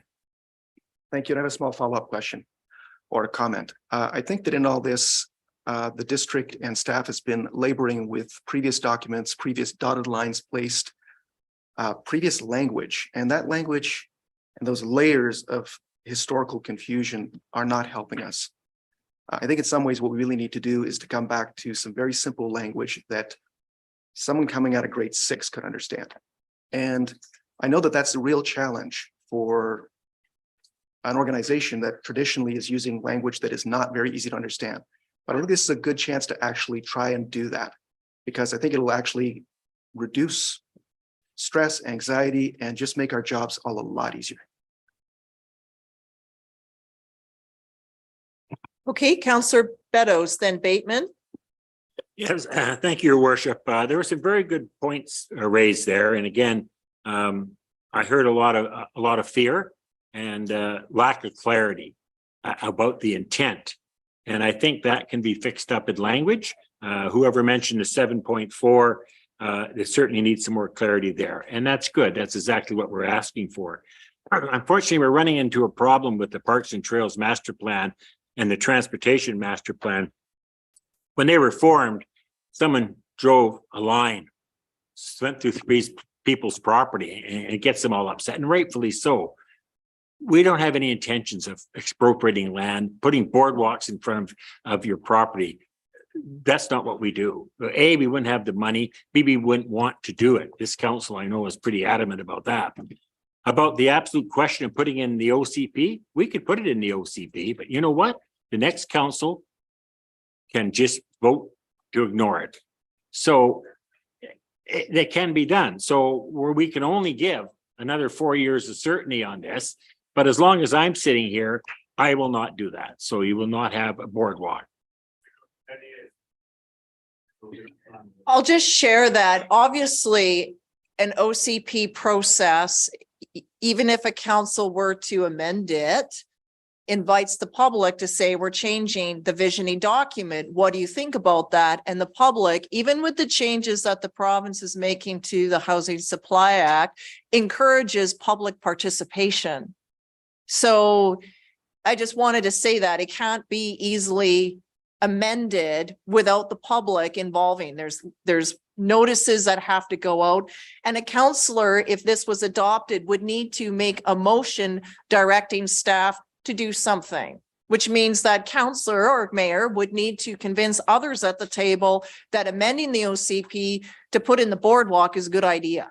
So even though I'm saying, like, in the future, 30, 40, 50 years out, when Souk looks a lot different than it does today, would want to do that, it's also the question would be, well, on what land? On what authority? With what money? Do we have this? Now, over time, if every property on the water line started to redevelop and dedicated that land, then it'll be like, okay, we can add 5 meters or this way or that way to the boardwalk as it is. But that means that property owners have agreed to do that. And those properties have been long since redeveloped into something else that isn't what we see today. But clearly there's a way where we can put this better to comfort those in the room and those that are the generation to follow you, to put that at ease. And certainly I'm hearing the same concern. Councillor Bateman. Yeah, thanks everyone for what you've said so far regarding this boardwalk. I first heard of the possibility of it when Mayor Evans knocked on my door, newly arrived in Whitson-Spit in 2004, I think it was, and mentioned this big vision of a boardwalk running from Whitson-Spit right around the inner harbor. The Parks and Trails Master Plan, where you will see on a map that Mr. Clarkson shared, there is that dotted aspirational trail following the oceanfront. And that is in there, if I recall correctly, from those discussions over the Parks and Trails and sorry, Randy, you're not hearing me. Those conversations around the Parks and Trails and Transportation Master Plans, they capture community visions that are put in place as potential future and, again, aspirational possibilities for Souk over an extended period of time.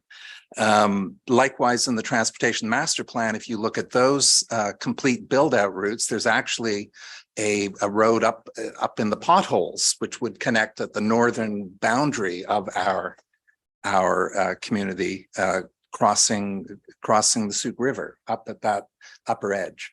And personally, to me, as an elected representative, I could never possibly agree to something of that sort.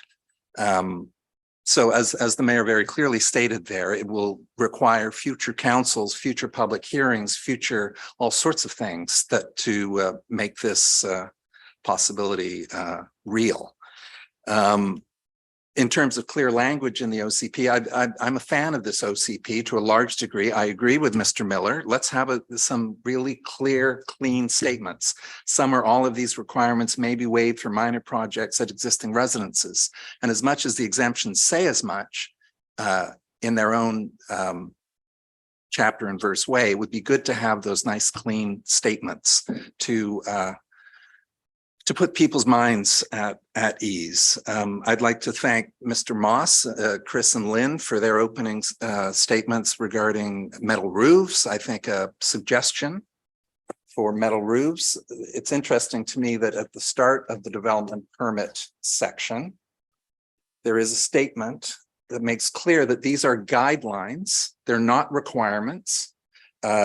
The flexibility of DPA guidelines allow council to fairly exercise its discretion in granting or refusing a permit on a case-by-case basis, while providing objective principles to guide council's consideration for approving or refusing a DP application, which would be coming to us for developments of 4 or more new homes anywhere in Sooke.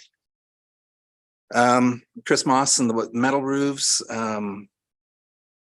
Yeah, I hope lots of good notes are being taken today. And Dr. Mortenson's point about let's identify where a DPA 3 actually does apply versus where, just again, for that kind of clarity. And that's it for me for now. Okay, thank you. Councillor Lajeunesse. Yeah, I think if the whole intent of the foreshore question is to address future large-scale development, can we please just have some specific language to that effect, or address these on a case-by-case basis and remove the whole thing from the document? I think that's what we will get back from staff is that as well, because obviously, you know, if you think of the volume that has entered the room today, our staff has also been receiving a lot of calls and concerns, and they have a lot of things that these are important, but please note they have a lot of other important things that they're also working on. So it's also finding the document in a language that addresses the capacity that we internally have while keeping your mind at ease at the same time. So we can look for those sorts of items to come back. Councillor McMath. I've gotten a couple emails saying that. Councillor McMath, I can't hear you. Okay. I've gotten a couple emails where residents have said that their correspondence has not been included or forwarded on. Can I get some context for that? Yeah, so I have seen one of those emails as well. And when I tracked back to where that one had been sent. So when we are looking for public feedback on a specific item, such as today we said, if you would like your correspondence to appear to council, please send it to corp@sooke.ca. So everything that's come to corp@sooke.ca during that time has been forwarded to council on today's agenda. If we have a public hearing, for example, we say, please send it to publichearing@sooke.ca. We put it forward on the agenda.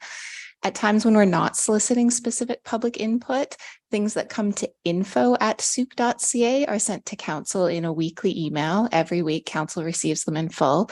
And then a listing of that correspondence is put on the agenda each week, and council can pull that and put it on the agenda if they would like to. So the email that I saw during that time was sent to info@sooke.ca, was put on the council agenda, sent to council in full that week, and then was captured actually in a summary document as well. Between first and second reading of the OCP bylaw, there was 168 emails that were classified thematically and put forward to council on September 8th. So that email fell during that time period. Thank you. Okay, other members of council? Okay, so thank you to those who spoke. Please note that our staff has indicated that they have taken down those responses and will be putting something more thorough forward at that scheduled July meeting And then also, as you can see, everyone, including myself, is also taking notes. So we will be expecting, and if they're missed, then they'll be raised there as well. But I'm certainly hearing the need to address this in a way that won't continually raise this alarm for you. And that's and how we can make it more clear. In terms of documents, it's been always my understanding that the official community plan is the overarching umbrella document, and all other plans and policies fit underneath it. So it's just the way we went about things was a bit backwards. We did the transportation and parks and trails plan ahead of the official community plan. And now we're doing the official community plan. There was justification and reason why council chose to do that. And that is where we ended up.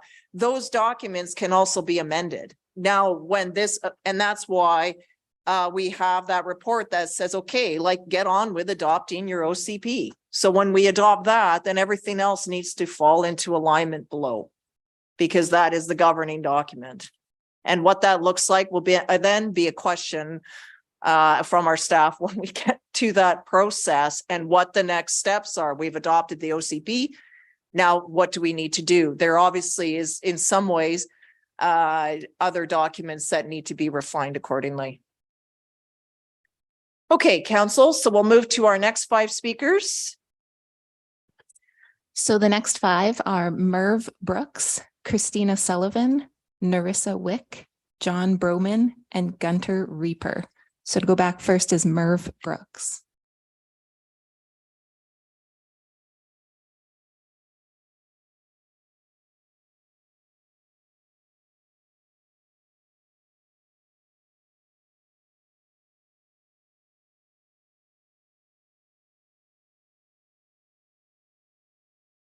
Oh, that's good.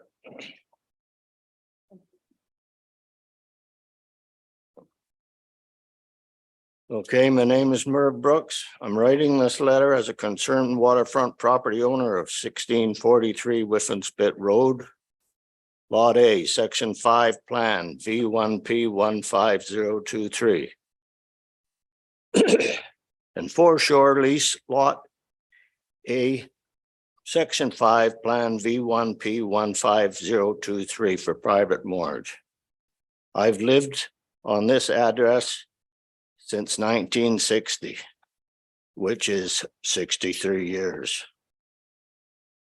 I oppose the proposed current official community plan, the OCP. I oppose the setback of the original property line position from the high water mark line and any reconfiguration of this waterfront property line. I would like this letter read into the minutes of the meeting, which is held today, June the 19th, 2023 at 1 p.m. Who do I present the letter to? Just to our corporate officer who's seated just behind you there, please. Thank you, Mr. Brooks. Next is Christina Sullivan.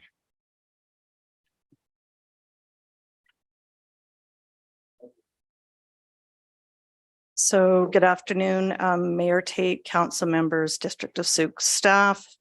My name is Christina Sullivan, and there are speakers before me and probably after me that have addressed my concerns.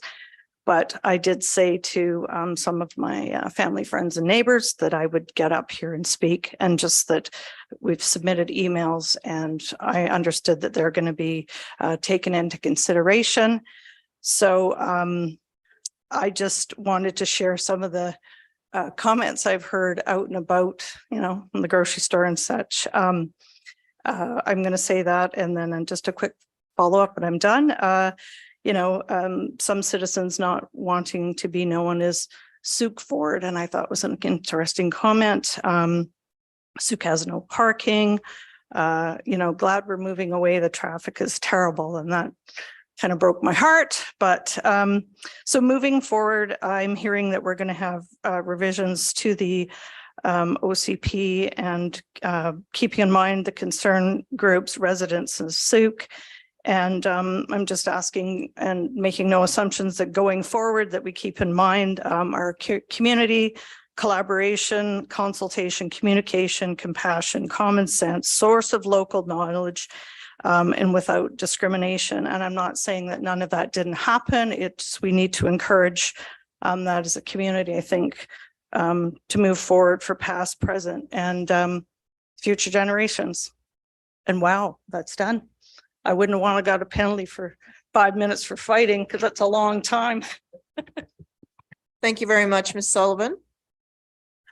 Our next speakers had to leave, so that leads us to John Broman.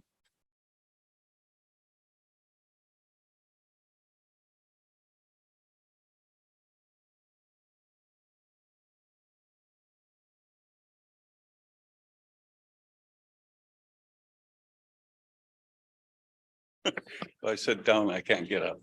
I just had a hip. Oh, if you like to, that's fine, Mr. Broman. You just Can may need to everybody hear me? amplify a You bit. Can you hear me there? Okay. John Broman, Manitou Road. I live at Kemp Lake there. Your property comes right beside me, your community. You own a third of the lake. I don't think you guys realize that. But you do. I'm against the community plan. I feel we're going backwards. I may be old, but I try to look ahead in the future and what's going on. What I've seen, I've been doing rental houses, building, working here in Souk for 50 years. I'm on my 50th year. I was a landlord at 20 years old. I'm trying to build more rental houses right now. I've got the zoning. I've got the property. It's been in our family for 60 some years. Try to build another house on it. Oh, you got to rezone. You're too close to the creek. You're too close to this. It's that and that. My biggest problem, some of the biggest problem, I go through all the stuff. I hire all the experts, and then a lot of staff, new staff come in and say, we only have staff here in Souk for about 2 or 3 years. I'm on my 4th administrator on the one development of 8 years. I've been 8 years trying to subdivide one lot off, build another rental with a suite for rental. I've been 8 years. And I see here, we're arguing a lot of little stuff here right now. We're going to put this new plan in, and it's the same old shit. Though it's come from Vancouver. Here's your main guy. And Vancouver's struggling. They're kicking all their plan out. And they probably have these guys do the plan. We're Souk. I'm sure it's nice to see experts come in but you need the community to fine tune it. And I think we're at that stage. If you guys went ahead with the plan the way it is, it's going to sink. We're going to get worse. More bureaucracy, less house, more. You guys all ran for affordable housing. You're not there. We're going, my costs are going up. You're talking $100 a lot to subdivide a piece of property that we already own for 60 years. It's been in our rental for all the years we've owned it. And I just find it just disgusting to work with your staff and all the staff that come along. They got no respect. And you see the people here. If you think going through a development permit, going through all the environment stuff is simple and cheap, and time, it takes me a year to get a meeting with your staff. A year.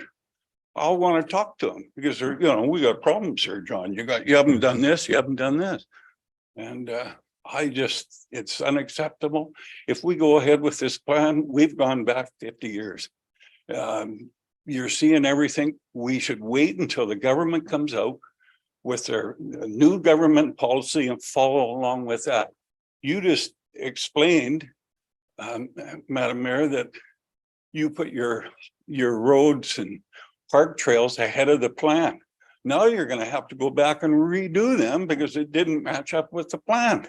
Well, we're going to do the same thing. We're going to pass the plan.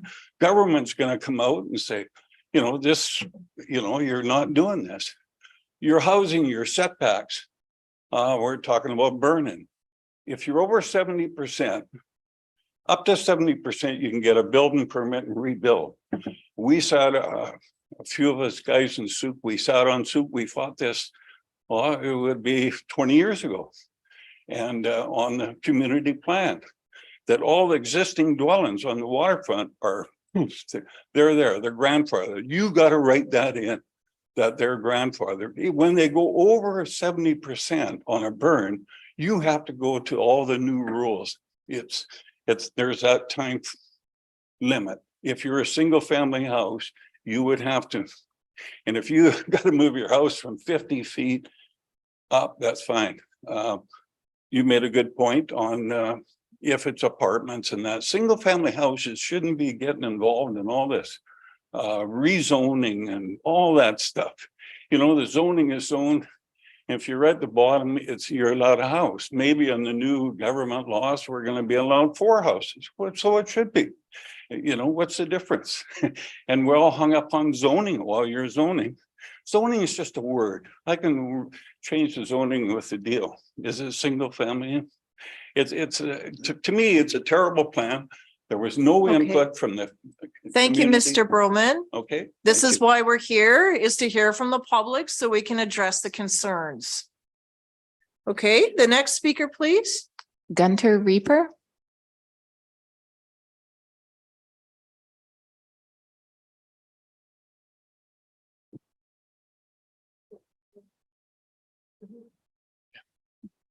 If you could just bend that. Yes, Yeah, thank you. sure. My name is Gunter Reaper. I live in Zug since over 30 years, and I experienced quite some changes. One thing is just the traffic is getting worse and nothing has been really done. Even the new improvement of the road won't do any good. You have plans to put a boardwalk in, and while it's in the plan, it's written down. It's like a wish list. My wife has one that's put it on the to-do list.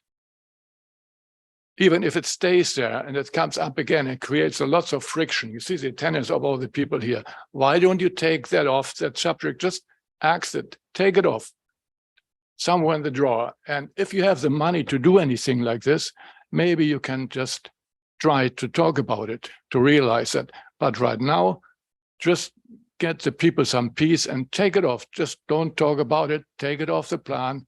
That's it. It's no subject. It's a dream. It's a pipe dream. Thank you. I think that was that our group of 5? That was only 4. Oh, right, pardon me. One thing I just, since I didn't use my time, there was a previous speaker, he would like to just finish in with another few minutes.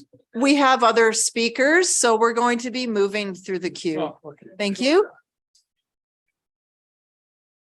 So that was only 4. We had one Okay. person leave. So Cindy Ross is up next. Cindy Ross.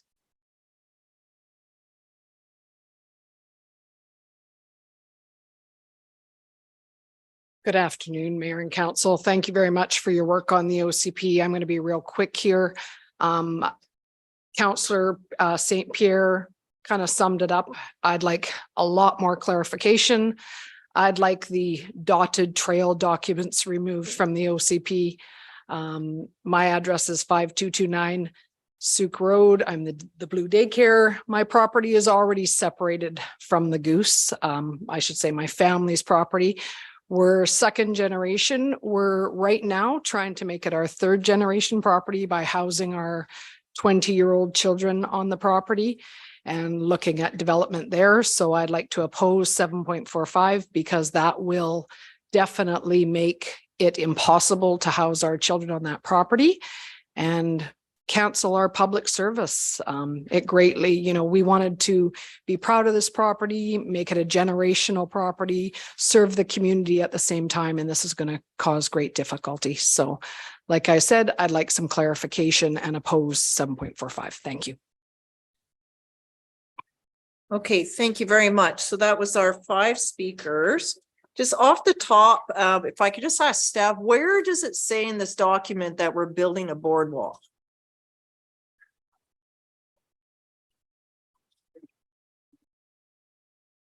It's actually in the pictures. Attached to the OCP. No, there's a walking. Parks and trails, yeah. Parks and Trails plan is a part of the OCP. Read it. Yeah, read it. So the inclusion of reference to the Parks and Trails master plan as well as the transportation master plan is that connecting point between those documents. So going through this process, it was highlighted in some correspondence that staff received that there was inconsistencies with some of the mapping. That's because through the engagement process of the OCP, which occurred after acceptance of those two master plans, that there could be some arising future amendments to those plans to bring about alignment. So that's part of that process and why there was those discrepancies in the mapping, but certainly I can understand the public's concern and comments related to that because of references that might be in other documents. So this document at the end has a work plan, a table that suggests what other plans should be looked at. So that's where once this overarching master community plan for the district of Sooke is adopted, that's when we begin the work of all of our other secondary plans to bring alignment through. Okay, and that is consistent what I said. Just Correct. yeah, okay. Page 71 says foster a pedestrian oriented water.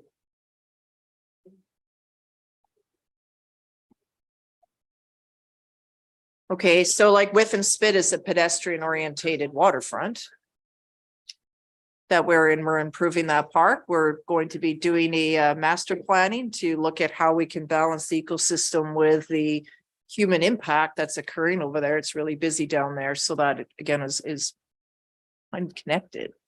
Other comments from members of councilors? Oh, go ahead, Mr. Paulo. Oops. Thank you. Sorry. So I understand there could be some confusion that there was reference in some of the correspondence, and I think one of the speakers regarding the current bylaw 400 official community plan, section 4.12.13 is what they've stated here, where it's referencing those points regarding waterfront developments and expanding existing waterfront boardwalks. So that's their comments were in relation to the existing plan that's currently in place, bylaw 400. What we're talking about with bylaw 800 and page 71 with the town center waterfront is that area. When we talk about Murray Road, Brownsea Boulevard, Goodmere, that kind of compact densification of our town core near the waterfront, that's a specific waterfront area where there's a number of existing single family properties right on the water, and nothing would change with those unless somebody went through a process of rezoning the property. And as I mentioned earlier, that's when we get into the discussion of what are they rezoning their property to? Is it in line with any of our other plans that we need to acquire land, infrastructure requirements, no different than any other property within the district for a rezoning process. Other properties outside of that town center waterfront area, most likely they're going to be community residential. They wouldn't fall under page 71, which is section 3.9 town center waterfront. Those are separate policy areas. So there's different segments of waterfront. And then once this document is adopted by bylaw 400, where that reference to the boardwalk ceases to exist. So that's how it disappears. Maintaining that OCP keeps that boardwalk conversation alive. That's why we're amending. That's why we have, it's not in the new one. But then that's in terms of the trails, that's where when this document is updated, then the other plans come into alignment. So there's a process. This is a long process in land use developments. Councillor St. Pierre. Through your worship to staff, I just had a question for Mr. Paulo, hopefully to put Mr. Brooks, some of his concerns to rest. He was concerned about a reconfiguration of property lines. And as far as I know, the OCP cannot reconfigure property lines, but I would like some clarity on that for Mr. Brooks.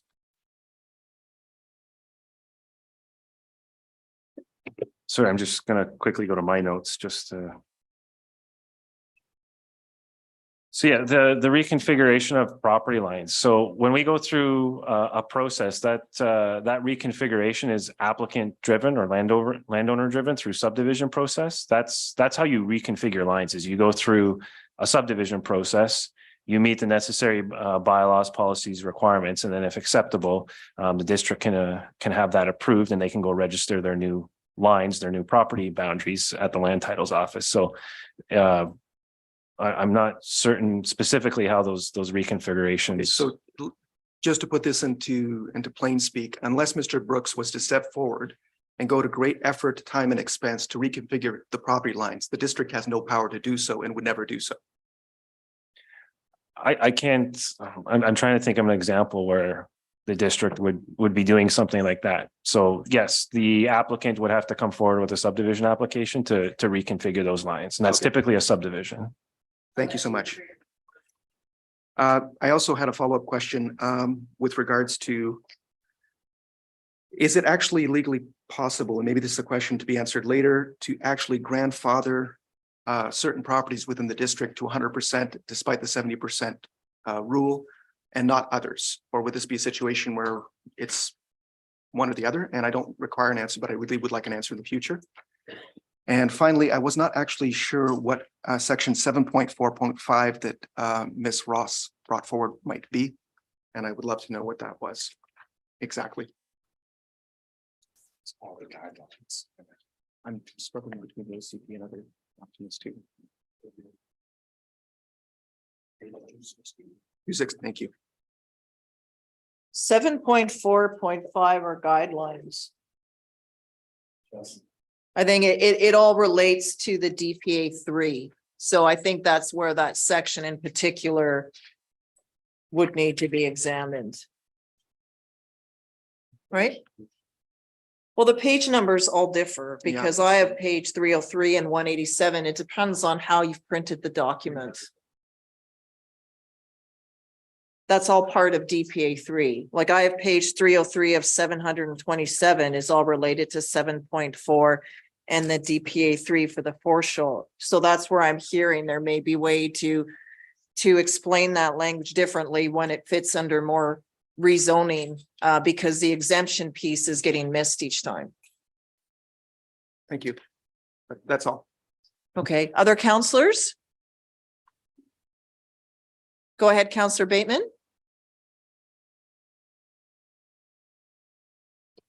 Yeah, thank you. I appreciate this format where we can have these 5 speakers at a time, and I can now read through my notes here. Ms. Sullivan, thank you for your comments.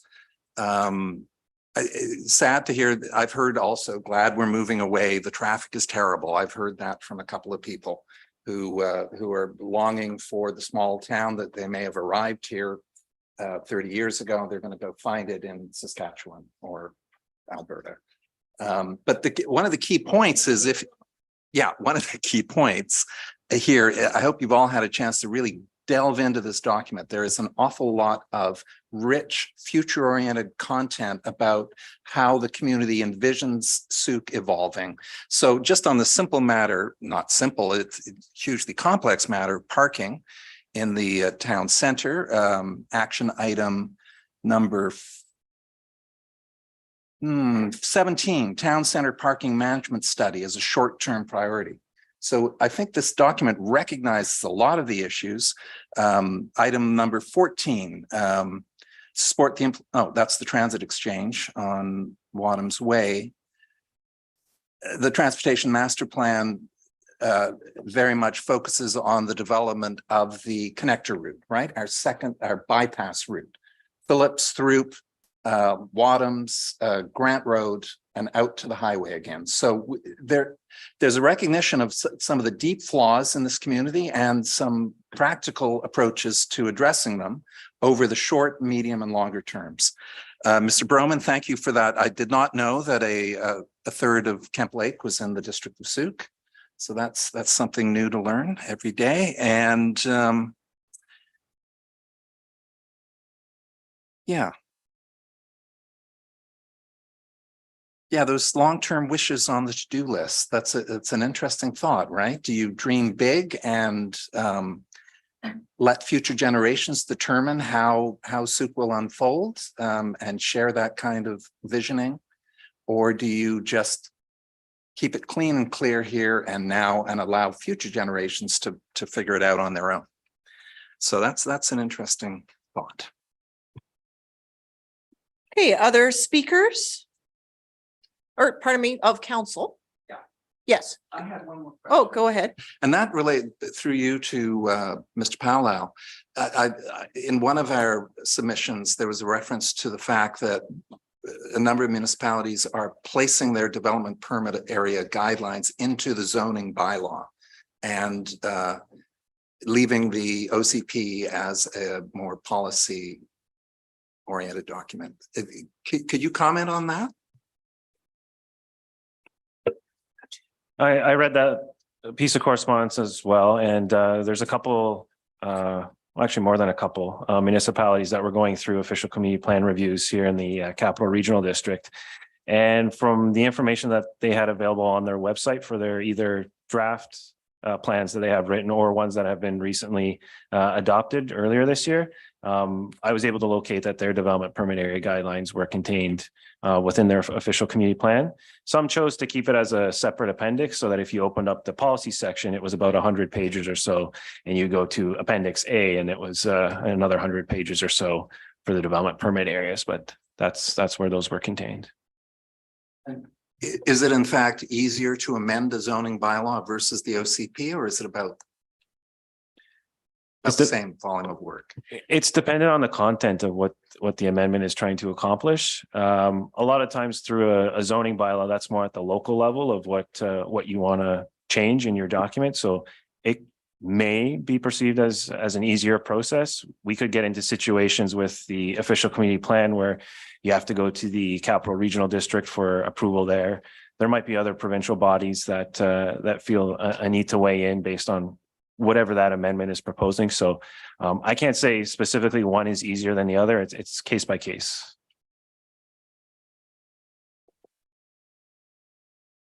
Okay, so I'm receiving criticism that I in particular am speaking too much and that counselors and staff are using up all the time set aside for the public. So there's been a request that we don't ask clarifying questions, rather we hold this more in a public hearing. So just members of the public can speak and then you would exit and not receive any response to your questions. So I can go one way or the other, knowing that I will upset people, but it seems that I am clearly disappointing everyone. So I will continue to do that in a fair and respectful manner, which is important to me. So it'll be because we all two are not possible. I can either try to address some of the concerns, or it would be the case of waiting to the staff report and having another meeting. So it's just both are not possible in the time we have, unless we all want to be here well into the evening. It cannot be both ways. So council, this is your meeting, not just mine. So I'm going to ask you what your preference is here. Maybe I can ask staff, do we have a sense of how many speakers you have registered to speak? I've also just been asked that I keep folks on the time. There are about 30 more people registered to speak. Okay. So there's been a suggestion of 10 at a time. Councillor St. Pierre. I would suggest 10 at a time sounds good. And maybe we could get a response from staff to some of the more critical elements that are coming forward from the public, so that if people have concerns, they can actually be addressed in some way, but maybe council could zip it. Okay, so what I'm sort of hearing from councillors are 10 at a time. And that if there's anything that jumps out, we'll look to staff to address that and try to streamline it a bit more. So at the call of the chair. That's my fun job. Okay, so I'll go with the next 10 speakers, please. Okay, I'll read through the next 10 and then go back to the beginning to remind everyone where they're at. So we've got Patrick Marsden, Catherine Parsons, Debbie Clarkston, Mike Ross, Cassidy Ross, Matt Banner, Ed Fritz, Bev Berger, and then Donna Donaldson. So back to the top is Patrick Marsden. Patrick Marsden, maybe in the other room.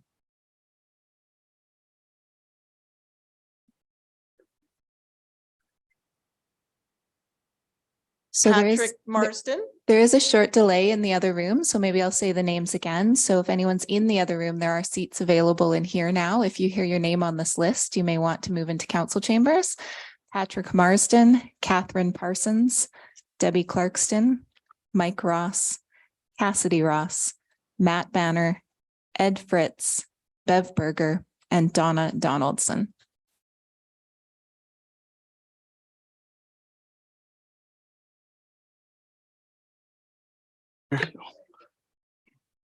Hi, Mayor and Council. I'm Patrick Marsden from the Marsden Group. I reside in Saanich, but I've been developing properties in Sooke since around 2009. And I'd just like to mention that I'm part of the newly formed Sooke Builders Association on the directors board.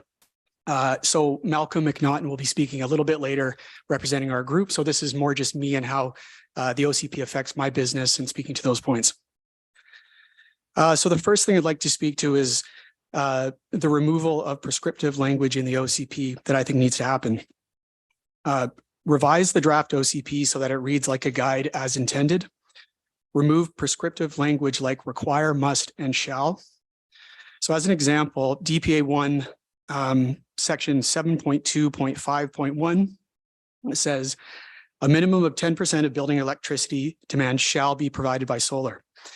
However, solar will not be an appropriate effective application for all properties. Some properties are going to be treed and shaded. So that word shall is important because when we're working with staff, there's back and forth that goes on. And however that word shall is interpreted by staff can often cause a little bit of issue for us as the applicant. So instead of prescriptive language requiring the use of solar in this instance, it should instead encourage the use of solar while also encouraging other things like EV chargers, heat pumps, and HRVs. So then you'd be speaking to the overall goal of that part of the DPA. Next, the OCP should better promote the creation of market rental housing, which is what we do. Market rental housing is a key part of the solution to overall housing affordability, yet it's inadequately addressed in section 4.9 under housing. Government-led subsidized rental housing, although critical, is not the full solution. We need more market rental housing. There needs to be incentives for developers to build market rental housing, particularly in the form of ground-oriented townhouses, which really fit with the character of Sooke. And as more market rental units are built, they become affordable over time as they age. Some rentals that we built 10 years ago as market rentals would now be considered more affordable. They're older, they're still safe, they're clean, but they're not new, so they command less dollar value in rent. But to have those rentals for tomorrow, we need to be building them today, and they will supplement all the other subsidized and affordable rentals that are being built. The draft OCP fails to adequately address what I see as two main obstacles in creating more market rental housing in Sooke: the cost and delay of rezoning and the development permit process, and the lack of available zone land for multifamily developments. So to get there, we need incentives, a fast track rezoning process for market rental housing. If the OCP supports a certain density, then rezoning a property to that density could be done at the staff level, which would be more in line with the efforts being put forward by the provincial government. We also need to expedite the development permit process for market rental housing applications. For a DP these days, if we were at 6 months for total processing time, we'd be considering ourselves very, very lucky. So we're often 6 months, 8 months longer.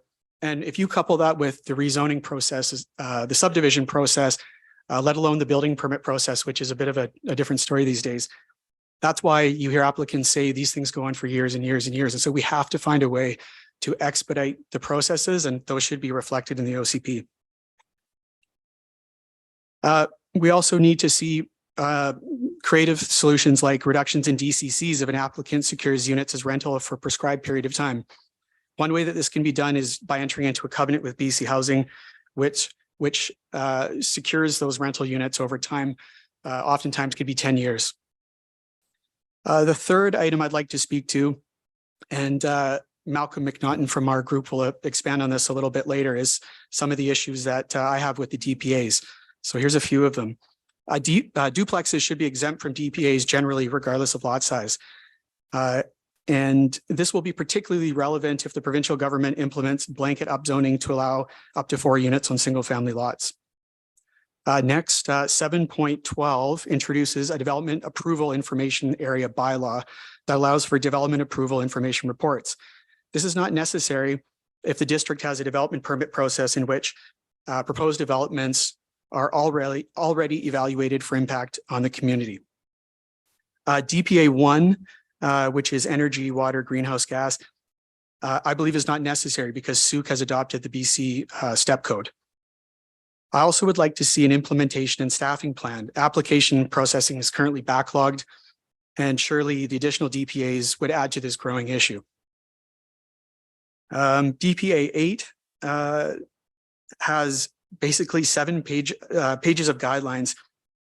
Could the existing DPA 3 be kept with a few updates and improvements? Thank you, Mr. Marston. We're at time with you as well, but if there's anything you can submit to us, it's not a closed public hearing, so we could perhaps get the rest of it from you. That was basically the end of it. So yeah, thank Okay. you. Thank you. Thank you very much.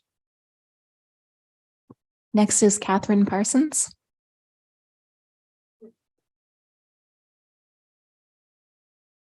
Hello, Council and Mayor. Thanks for the opportunity to speak today. I have 3 points to touch upon, and they are pretty straightforward. The first one is that the OPC is not recognizing, it's a double negative, is not recognizing that it doesn't govern agricultural land reserve land. Specifically on page 19, where it's introduced that the OCP is the umbrella agreement under which everything else follows.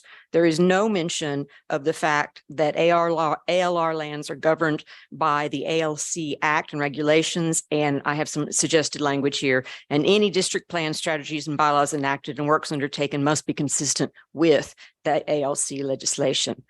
It would be a shame to pass an OCP that from the get-go is void and preempted by provincial legislation. It really matters because then when you get to page 61, and there's some other page instances, 35 and 73, where the zoning that's shown on the District of Souk map includes ALR land, and the specified use in the OPC says farming and agritourism, 2 purposes, 2 reasons, 2 permitted uses, period. That is not true. Under the ALC Act, there are about 10 permitted farm uses that no municipality can restrict at all. And there are about 10 non-farm uses that a municipality may enact modifications upon. So it is just flat out not true on page 61 to say that the ALR land is subject to 2 uses only, as if District of Souk was making that zoning regulation. I have some document language I might suggest on that. My second point is in regard to section 3.4, which is the land use, neighborhood land use area plan. There is 1 sentence currently on that page, neighborhood area plans, which says that we will explore sewer expansion opportunities with the goal of improving water quality in Souk Harbor Basin. I've heard reference to the fact that that would occur in accordance with the liquid waste management plan, which I don't take much comfort with. That's more than a decade-year-old plan. And more specifically, I object as being underwhelmed by this direction for neighborhood area plans. I would like to add, specifically on page 76, that the additional directions to staff, particularly when we've encountered turnover, that what we've learned in the past year and a half when the district and council and staff heard from hundreds of community members about what we thought about having sewer expansion plans implemented in Casson, Billings Spit, and in the Whiffen Spit neighborhood. My proposed language is to additionally indirect a sewer expansion project for any neighborhood area must be A, reasonably affordable for residents as to their cost for sewer connection, service, and any special appraisal.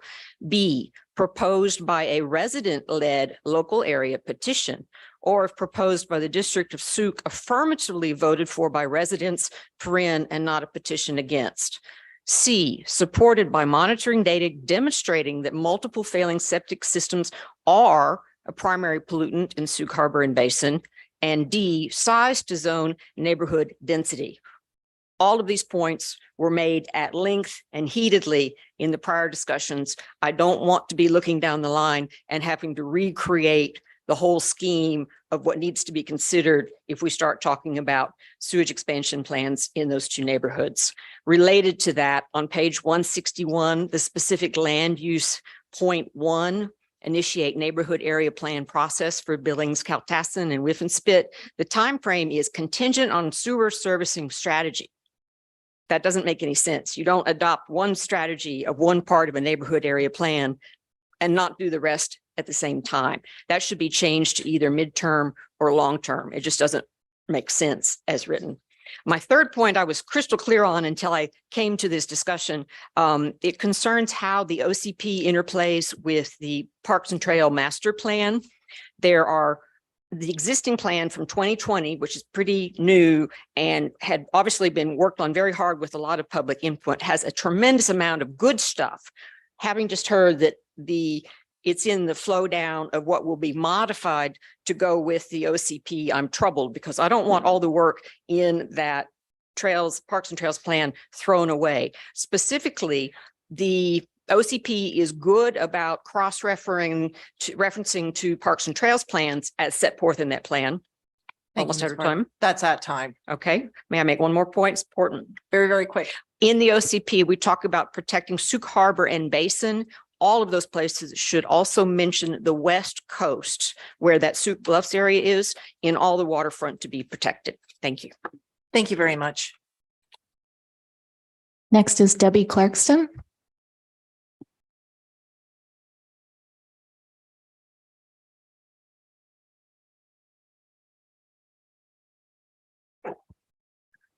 Hello, Mayor and Council. Thank you so much for this opportunity to get together. As you can see from all the people in this room, there's engagement now, and there wasn't always, and that's what I wish to speak to. Following the 2016 and the 2017 review of the current OCP bylaw 400, it was decided to talk about a new plan. Now, in the past, this is a visioning document, and as you've stated, Mayor Tate, it's a very important umbrella document that guides us for many years to come. What we've done in the past, after much work and much input from all areas of the community, is we look at the current OCP and we see how it can be changed. We revise it as it needs to be done, but our vision, our core values are still there. I don't feel that happened this time. I'm not sure how or why the decisions were made. The decision was made to start with a brand new OCP. The decision was then made to remove council from the draft process. I feel this was a huge gap and a huge error. It's so good. Many of you were on council at that time. Some of you are new, but you didn't have the opportunity to be fully engaged with it. At the time it was about to be drafted into a document, you were given, 200 plus pages. Here you go. What do you think? Well, if you had been involved at each step of the way, you would have owned that document in your minds. You would have had the feeling for it, which you don't have now, but you're starting to get it. And of course, that's coming from all these people who are passionate about their community, and they want to be good stewards. They want to help the climate and the planet, but we need more consultation with this. This is not done. This plan is not ready. We need more discussion. We need more clarity. We need simple language. We need it broken out so people can understand. I'll just mention that the director spoke to the 4-phase plan and how that was undertaken, but the council, and this actually goes back to the Huggett report, the organizational review that was done and has been mentioned. And he said that it's normal for council to be involved at every step of the way, not just at the end. This is an important document. This is our future. People are passionate about it, so I'm glad you're all listening. And please take these comments, think about them. And it's not about a consultant in Vancouver. They're not leading us. We're leading us. The stakeholders are leading us. You're leading us. You're our voice. We need you. We don't need a consultant. We don't need staff. We need you. Thank you. Thank you, Ms. Clarkston. Next speaker, please. Next is Mike Ross. Mike Ross. Mike Ross could be in the other room. Mike Ross and Cassidy Ross are the next two. Mike and Cassidy Ross, We're sitting on the stairs.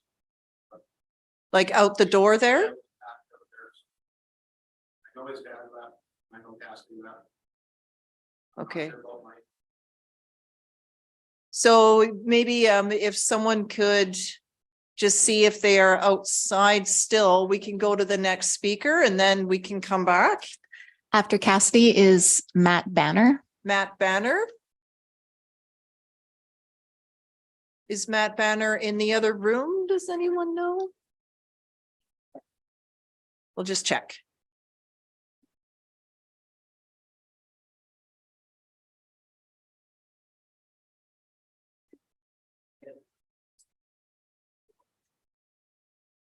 You Mr. Ross or Mr. Banner?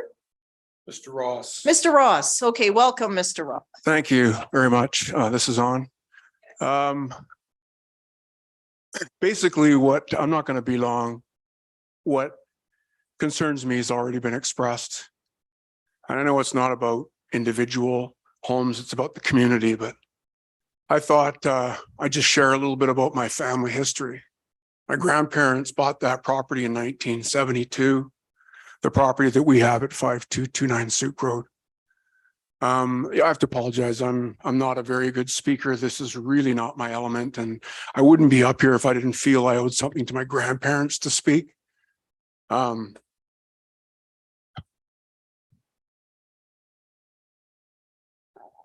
property's meant a lot to me from the first time I saw it.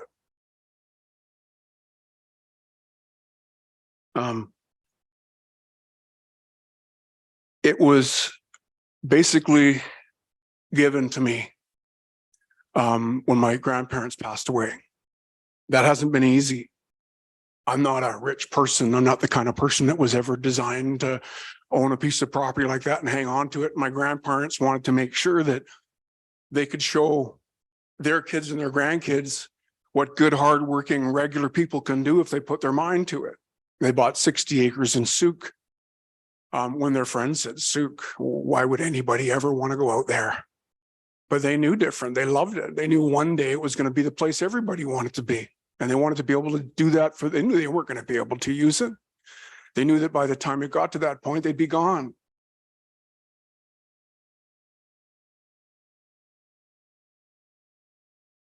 That property's not mine. It's mine to hang on to pass on to my kids. And my job since the day they was born was to make sure they understood the value of keeping that property. Because by the time they get it, it's going to be worth millions of dollars and they're young, and it's really difficult to understand how important family legacy is at a time like that when things are tough and you can't even get a one-bedroom apartment to rent unless you happen to be connected or know somebody that has money. Our lives are changing now. We are no longer single family lives. If our kids are going to live in this wonderful place that we've been given the opportunity to live in, we have to make sure that we try and do something and hang on to enough that we've got room for everybody. And it's really hard to do that. In 1973, they purchased that property. It was 60 acres. There was a highway going through it, but there was enough property on the waterfront side to do something with. And that was their dream, was to hang on to the waterfront, the unattainable, right? As time went on, the highway got moved and they had to expropriate our land to do that. And when we asked, like anybody else would, when the old highway that's left is not ours to do anything with, and now we've lost that extra bit of waterfront on the waterfront portion, When they asked to subdivide with the municipality of Souk at the time, and I'm not a politician, I understand that, you know, things are the way they are. They said no, they couldn't subdivide it. So now you've got this property with a sliver on one side of the highway and the rest of it on the other side. Well, they didn't give up, and eventually they made a deal with the township of Souk. This was a long time ago. And in exchange for the ability to, you have to apologize. I have to apologize. My brain is wandering. I'm really nervous. In order for them to do what they always dreamed to do, they had to give up 136 feet of waterfront property to the municipality of Souk. Then they allowed them to subdivide. We've had that property ever since. We have a galloping goose, and the goose isn't, people think the goose is the goose. The goose is 90 feet from edge to edge, right? Then there's the setback from the new highway. Then there's the setback from the old highway. Then there's our daycare, which we always dreamed of doing something in my grandparents' honor that reflected the community they loved and saw potential in long before a lot of people that we knew did. If you ever walked the property, in fact, I don't recommend it because we're not keen on trespassing. We've had a lot of issues with that over the years, and I'll get to that in a second, but you'd see that one of the playgrounds for the little ones under 3R is Eva's Landing. That was my grandmother. Down at the back, the other playground is Jack's Jungle. That was my grandfather. For us, it's all about family. It's all about holding on to that and passing it on. And right now, the way it is with the setback from the Galloping Goose and the setback from the ocean, and with what you're proposing, it's gone. That thing that we've been hanging on to, and I know you cannot change the way things are looking in Souk because of one family, but I don't represent me and my family. I represent a lot of people that are here today and that are hanging on by the skin of their teeth, what was left of them by their family. And the municipalities are supposed to work with us to try and help that. And it's about building family community, right? And I suffer from a form of anxiety. It's really difficult for me to deal with things like trespassing. We suffer from it all the time on the Galloping Goose. Thank you, Mr. Roth. Can I say one last thing? Yeah. In order for us to get what we wanted on that property, we had to give up 136 feet of waterfront. I know I said that already. That is now owned by the township of Souk. But we have appealed to Souk many, many times for fencing or something. I'm only mentioning this now, not to move into a separate agenda, but what happens when a piece of property that was designed to be used for one thing isn't really protecting anybody else from what it ends up becoming. That property that used to be ours, ironically enough, is a trespassing nightmare. Okay. And it's property that was taken away from us. So I just wanted to represent my grandparents and maybe lots of people here that feel the same way I do, that this is about standing up for our families, not just what's happening right now. And our future generation, our kids, my kids won't be able to live here if I can't help them. So anyway, thank you very much. Okay, thank you very much.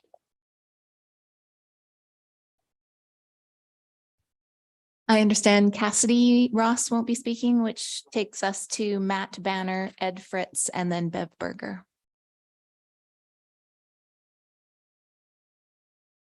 And I believe Mr. Banner may also be gone. So that takes us to Ed Fritz.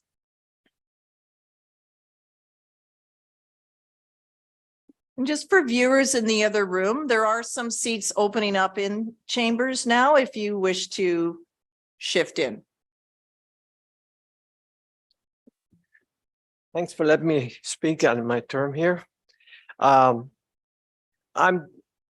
strongly against that that waterfront deal there, because it's we owned that property since 72.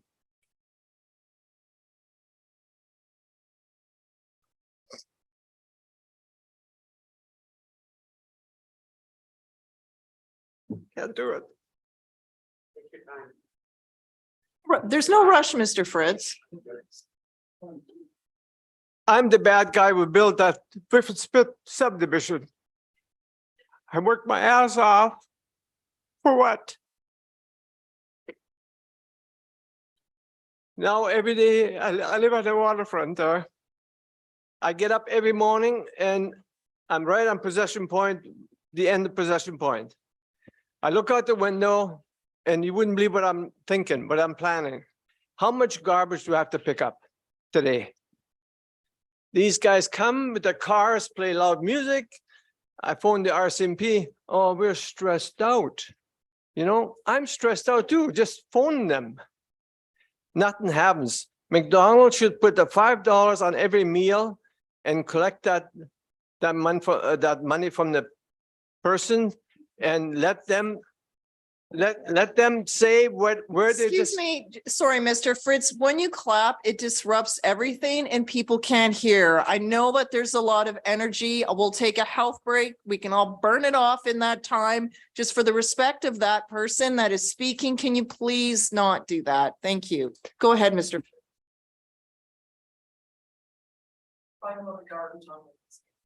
So it's ongoing every day.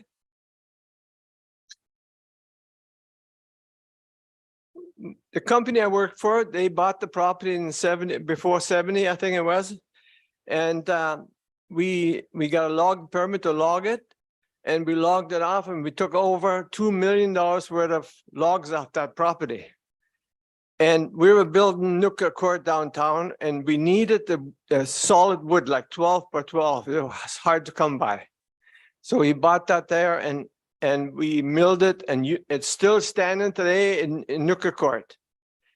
And 1970, in 1969, my boss says, Ed, we're moving to Victoria. I said, I haven't got a clue where Victoria is. And it's not like today, you just go tick, tick, tick, and you have a picture. No, it was tough going. So he says, we're moving to Victoria. And first thing you know, I'm in charge of the subdivision. So, and he promoted the subdivision for cheap living. Somebody get a start in life. I bought my lot, waterfront lot, $17,000. Where can you get a piece of property for $17,000? And so then I kept it. I hear there's a Mrs. Claxton here. Michael Claxton. Is that her husband? Oh, I it believe is. her Okay. husband's Randy Clarkston. Yeah. Oh, Randy Claxton. I work with them all the time. Well, they work for us all the time to get things going, surveyed and so.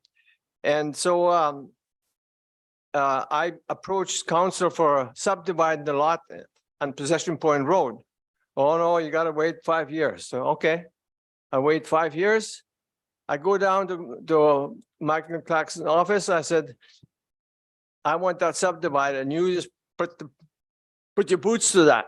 Okay, one day later, he gives me a call and his office is all blueprints all around. And I go in there, he hauls me over to this guy here. And there's my plan there. And I expected for him to go 2 lots. And I look at the plan and I can read plans really good. Because I've been in the business since 60. And he had 4 lots on it. I said, Eddie, keep your mouth shut, write a check and get the hell out of here. And I lived there. And you know, the price has gone up so bad that any young person in Victoria hasn't got a chance to buy a house. I would say since I'm there, 500% gone up. I mean, sure, it's nice for me to see I made 50,000 this year, 50,000 last year. Then I sold a few lots. That's fine. But how many people didn't have the choice? So I got letters into to you guys and saying that I'm deadly against it. And I'm staying with my thoughts. And you're talking about boardwalks all over. You know where the biggest boardwalk is? On Possession Point right there where I live. And for a woman to go, I mean, everybody has a right to go on the waterfront property. Anybody from here can go wherever they want to go there. For a woman, it's hard to go through there's 1965 or something, they built the first walkways there at the docks. Well, there was no regulation, so they built docks that I have never seen beside my property anybody on the dock. It just sits there. Now it's a lawyer and he died. Now his wife put a sign on walkways closed. It's never been open in 40 years. That should be all scrapped. How can a woman go down go down on the waterfront? You would have to get a harness on with a 100-foot rope and tie yourself to a tree, and then you climb over this slippery stuff, and you're ready to go in the drink. But you know, Sooke doesn't. I don't know what they're doing, but they say. I met council and we're going to build a stair going down. I said, that's good. Well, I expected a stair going down, concrete stair. Well, they just took a shovel and cut the dirt out for 3 days. Mr. Fritz, we're at time. Okay. Two Thank guys you. spend some time to build it. And the next person came there and cleaned it all off because we don't want anybody walking down. Okay, thank you Thanks so very much for much. listening. So Bev Berger is our next speaker.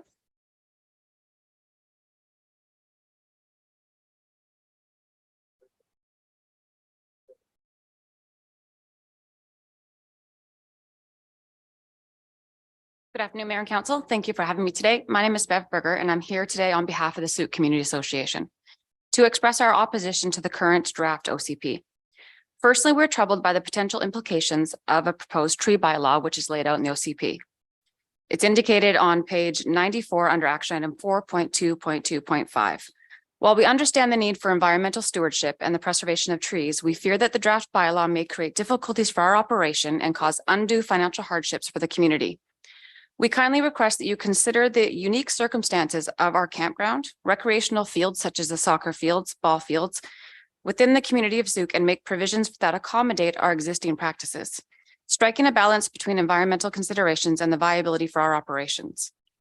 Furthermore, the draft OCP, as it currently stands, will introduce additional layers of regulation and financially burden to the faucets of all development within our community.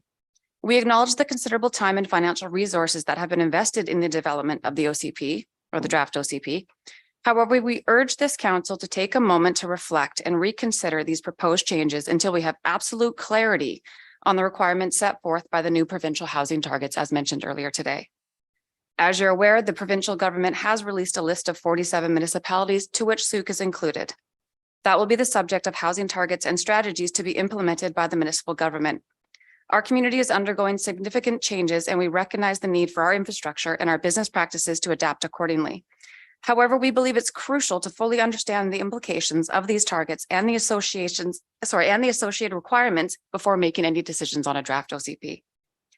Additionally, we do not believe that Sooke needs to add a third layer of governance to the 15-meter watercourse setback, as the federal and provincial governments already regulate these areas effectively. The existing regulations outlined by these authorities adequately address the protection of the watercourses and the ocean. Therefore, we suggest that the draft OCP should include language that in fact reverts back to those well-established regulations, ensuring the conservation of our natural resources while minimizing unnecessary bureaucratic burdens. I wrote down a whole bunch of policies from both the current OCP as well as the draft OCP. Lots have been talked about today, so I'll skip a whole bunch of that. And I'll go right to the fact that in all of those points, we would raise them to provide, I'm going to skip right through all those.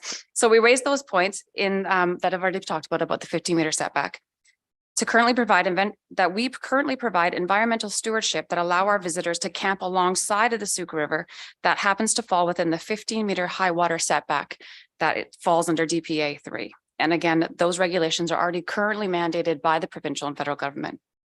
Page 26 of the draft OCP refers to future residential demand. The census data table on page 26 and 27 of the draft OCP should already be replaced with more current data released in the 2021. For example, the draft OCP states that Souk's occupied homes are a total of 5,250, when in fact, as of 2021 census, we're actually at 6,431. A total growth in our area of 16% alone, just between the two census data. So those are 2 pages that are already outdated. Finally, page 29 states the engagement process took place during the COVID-19 pandemic, a time when individuals and communities were finding new ways to stay connected. It goes on to say that hundreds of residents provided feedback. And I would challenge that hundreds is not adequate in a community of more than 15,000. In summary, we implore you to reconsider the draft OCP as it's presented. The inclusion of additional layers of governance and potential financial burden in our community with great concern. We recommend voting against the current draft OCP and instead focus the possibility of revising our current plan. This approach will allow you to align our community's infrastructure with the evolving needs brought about by the housing crisis while being fiscally responsible. I thank you for your consideration, and we trust that you'll take in consideration concerns raised by the Community Association and our community as a whole. On a personal note, I don't envy the chair you sit in. I sat there for 10 years, and I understand how a form like this can be troublesome. However, it is really important to take that second look. No matter how much money has been spent on a plan going forward, does it fit the needs for today and tomorrow? Thank you so much. Thank you very much. I believe there's a Donaldson. Mrs. Donaldson has pulled her name, so that brings us to 6. I can list the next 4. Okay, may I ask at this point that we take a health break, because I'll just leave it at that for 10 minutes. It's 3:53. So if we could come back at 4:03, please, and synchronize our watches. Thank you. I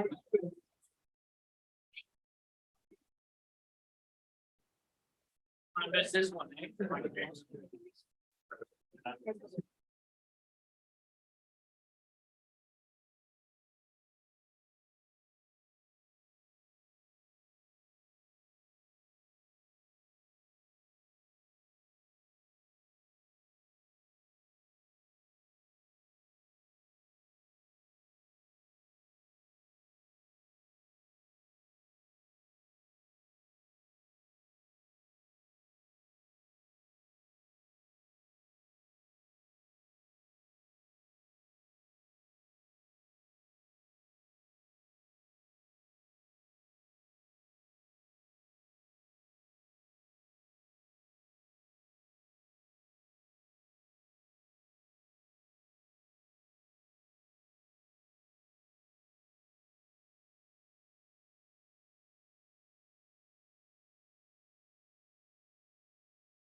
Okay, everyone.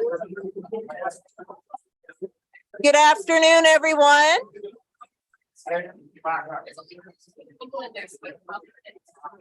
Okay, we're at 4:03.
Okay. I have your attention over here, please. Okay, it's working since you didn't hear me the first few times. Thank you. Thanks, everyone. We have everyone back in this room now, so thank you to those that have migrated back over. I understand that some members of the public have removed themselves off the speaking list as their concern may have been expressed already. So we're going to move through the remaining. I'll just ask staff how many folks are remaining, and if you could list off the next 10, please.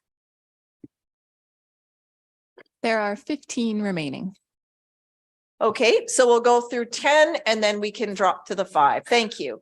So the next 10 in order are Michael Thornton, Malcolm McNaughton, Jeff Zigay, Herb Haldane, Tony Piga, John Nicholaser, Cam McIntyre, Scott Kendrew, Karen Blakely. I think that's 10. So first up is Michael Thornton.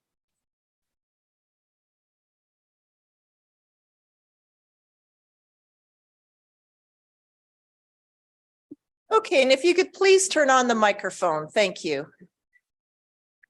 Michael Thornton, 1000 Sioux Point Place since, 1996, 27 years. And I think there's a lot of great things in the OCP, a lot of good language, a lot of great intents.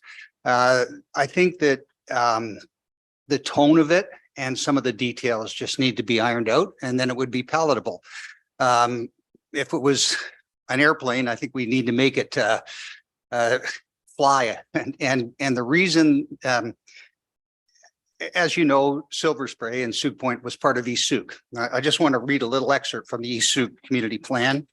It says that the OCP, the plan, will guide and direct decision-making. The plan is reviewed on a regular basis to keep pace with changing attitudes.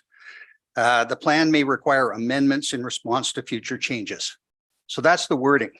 The Sioux OCP says, well, first there is one, I think, a kind of a rant in it where it states that the area is at risk from irresponsible development. That's one of the quotes from somebody in the community, and it's featured in the OCP. And it's almost like because of this, there's a declaration of martial law. That's the way I see it. I grew up in military. I look at it, the OCP preamble states, the OCP will manage land use and the physical growth of our community, dictating the location, type, and intensity of development. And then it says in section 1.1, the purpose of this plan states, at its heart, this OCP is about managing land use and the physical growth of our community. It dictates the location, type, and intensity of homes, businesses, and industry, agriculture, and parks and other public spaces. I just have a problem with it, the plan dictating. It's not you reconsidering. It's not us proposing. It's not being creative and re-reviewing. It's a document that is supposed to dictate the future. And it isn't something that just survives one term, because as we've already heard, people are quoting this line and verse, biblical, like, look at this section, compare that section, right? They're going to quote it long after this term of council. So I think that 99% of the basic plan is good. We have to just change some of these words, the dictate and the must, and you have to, and there's a list in there of 11 things that are going to be that any development permit can ask, like 11. And then you'd think that's pretty exhaustive until you get to the sentence right after it where it says, this is not an exhaustive list. So if I'm on staff and I'm thinking, I want to do the job as best I can, and you come to me with an application, I'm going to say, well, here's 11 things.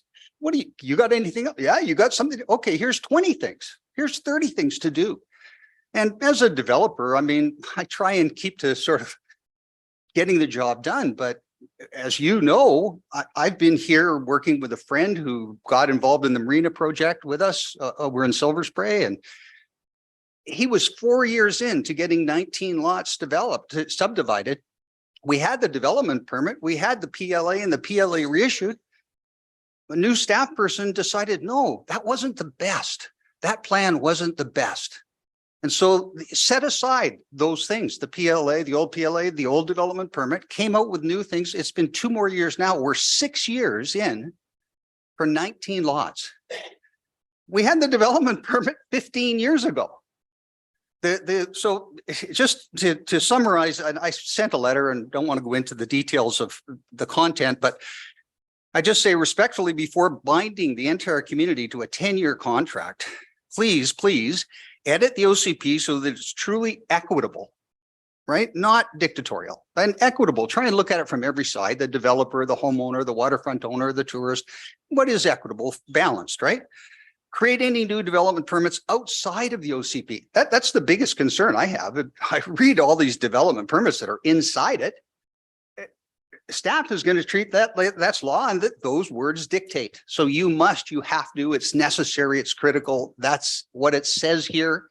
It can't easily be changed. It's in the OCP. Why not bring forward each of those development permits outside of the OCP? And then just look at that one DP3 of the waterfront. Just that alone, get it so that everybody's comfortable with it. It doesn't have to be in the OCP. Following the lead of West Vancouver in their development permit for the waterfront, they state right in it that landowners have the right of appeal to council. Okay, so that way staff is doing their best job, but if they mess up or somebody feels it's not appropriate, everybody has the right of appeal. And lastly, I would ask You can simply. just wrap it up. We're at 5 minutes and there's 14 people.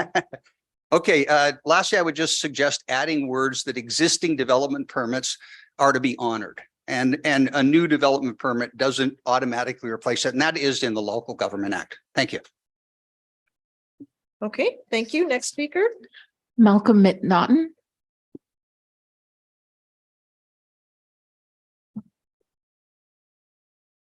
Good afternoon, Mayor, Council. Thank you for having me here today. My name is Malcolm McNaughton. I am here on behalf of the Stoop Builders Association. We did submit a letter to you on Friday. So thank you. Trust you've all had a chance to read it or will. I'm not going to go through the details of that letter. I would like to speak to a few items today, and some of this that I've heard through the good discussion that we've had here today. One of the things that has struck me as I'm sitting here listening to this is a regulation is a tax. It's a form of tax, and it gets passed on to the ultimate user. If developers were the ones paying these taxes or paying for these regulations, we would have stopped building and developing a long time ago. It ultimately has to get passed on to the end user. So what we're talking about is how do we tax and to what level through regulation the new homes and new community that we're building here in Sooke. So one of the things I would like you to think about as you go through this document and go through some of the DPAs and things that we've heard about here today are what can we do for incentives? Incentives go a long way if they're done properly. If people don't use them, they're not incentives, but incentives done in the right way can actually forward things. And I use an example of the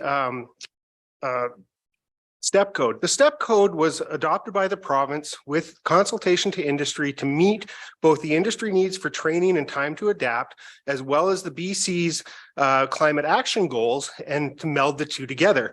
Accelerating the step code is a lovely idea, but it's not very practical if there's not incentives to do it. It costs more money. I've done a couple of net zero projects, a passive house project in Nanaimo, and it's significantly more money. And one of the challenges is we have doing that at this time without incentives is we have things that are coming down the pike in terms of structural changes that are coming in November to the code, that those along with the geotechnical structural changes, you add those together. And if, let's say, each of them are 15% of what a base building cost would be, you've now increased your base building cost by 30% like that, with no time for industry to actually work through it, react to it, plan for it, and figure out how we're going to deal with it. So, and I would just say that, you know, again, the step code was something that was negotiated with industry that meets our provincial climate action goals. And so, although it's been very popular to accelerate it, it's not actually necessarily necessary. It's really easy because it makes councils look good, but at the same time, they don't have to pay anything for it. It's all on the back of the consumer. The other thing I'd like to speak to briefly is the work plan for implementation. There is a document that Matthew had referred to earlier about what the work plan is to implement this document. However, it doesn't have the resources attached to it or timelines attached to it.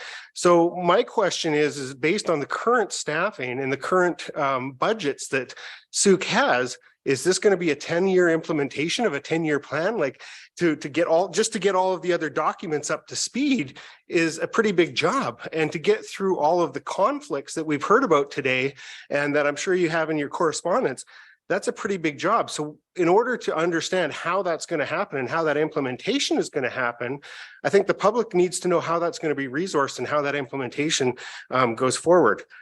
The other thing that I just want to mention is when reading through this document, and I read through a lot of OCPs, I've been involved in a lot over my years, both as a planner and as a developer, and there's certain sections of this document that is certainly missing a Sooke context. It is very, very boilerplate.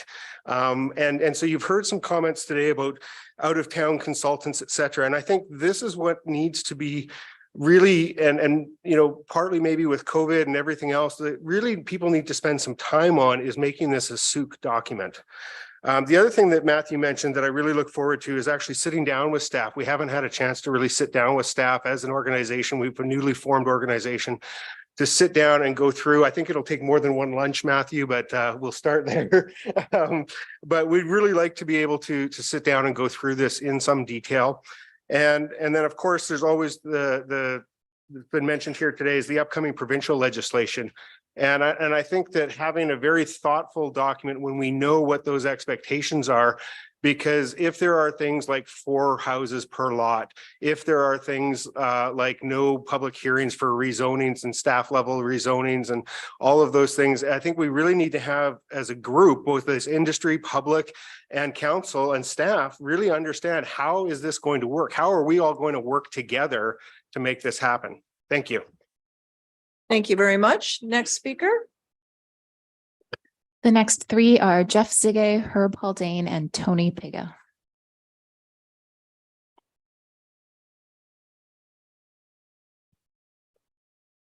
Hello, my name is Jeff Zigay. I'm speaking for myself and my wife, Shelley Medjak. We live at 6419 Sooke Road. I'm trying to understand a few things in the plan here. Primarily, I see that there's been a change in the downtown waterfront where they're only allowing 3 stories west of Ed McGregor Park. Did I hear that correctly? Did I read that correctly? We're sort of taking blocks and we'll Okay. report out afterwards. Okay. Yeah. Anyway, if that is the case, and I did read that correctly, I don't know, there was months of study and much public awareness gone into the original downtown plan that seems to be getting thrown under the bus here. So if you have a downtown waterfront property that's in that area west of Ed McGregor Park, that in the existing plan is deemed to be CCT or whatever it is, the 6-story residential with commercial on the bottom.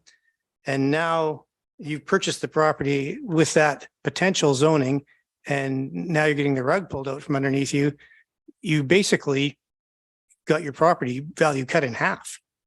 That's brutal. I don't understand it. I mean, we had this great plan in place. The guys were here for months. They did a charrette.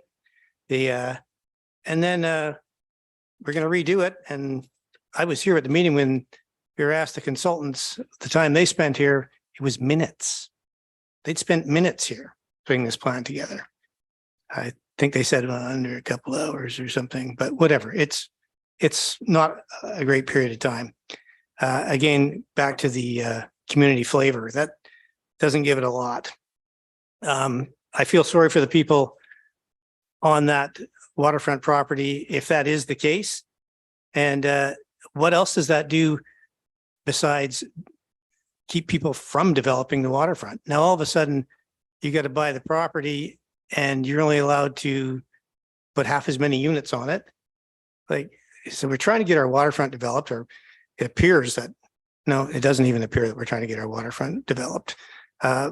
Anyway, that's an issue. And the sewering of the suburbs, I understand that's sort of been put on hold or whatever, but that makes no sense to me. So we're going to sewer Keltassin and Whiff and Spit and amplify the density there.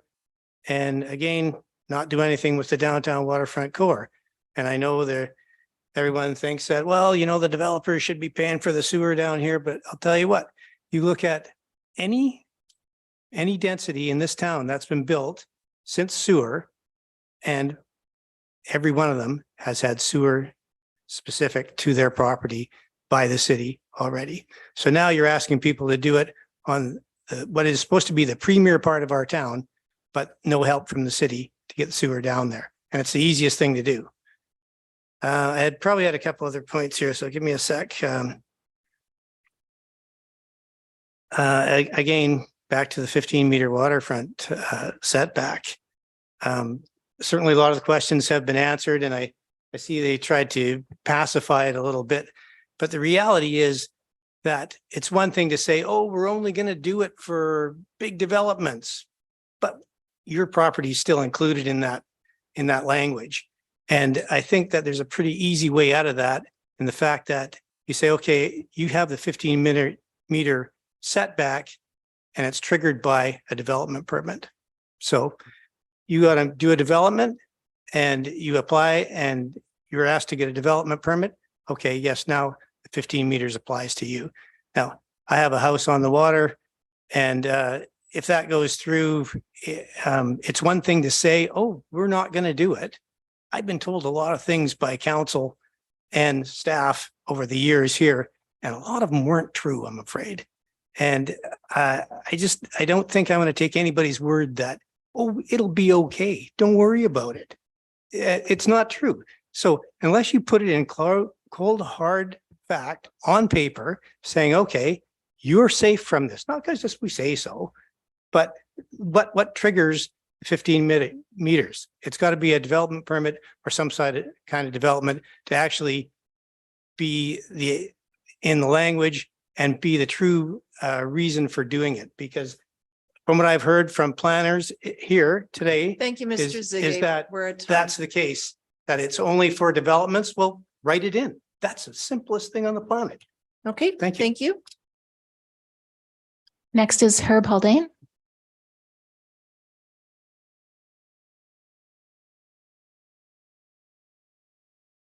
Hello, Herb Haldane, Souk. I had a bunch of stuff to say, but there's been a lot said already here today.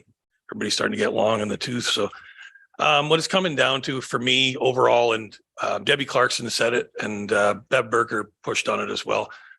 It's a community process. We haven't done a good community process with it.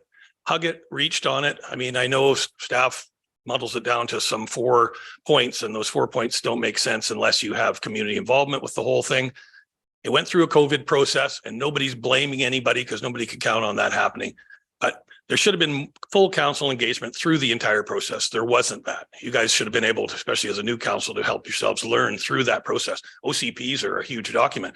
You could have gotten your feet wet with a whole bunch of legislation, expectation, and you would have got to know a lot of people in the community.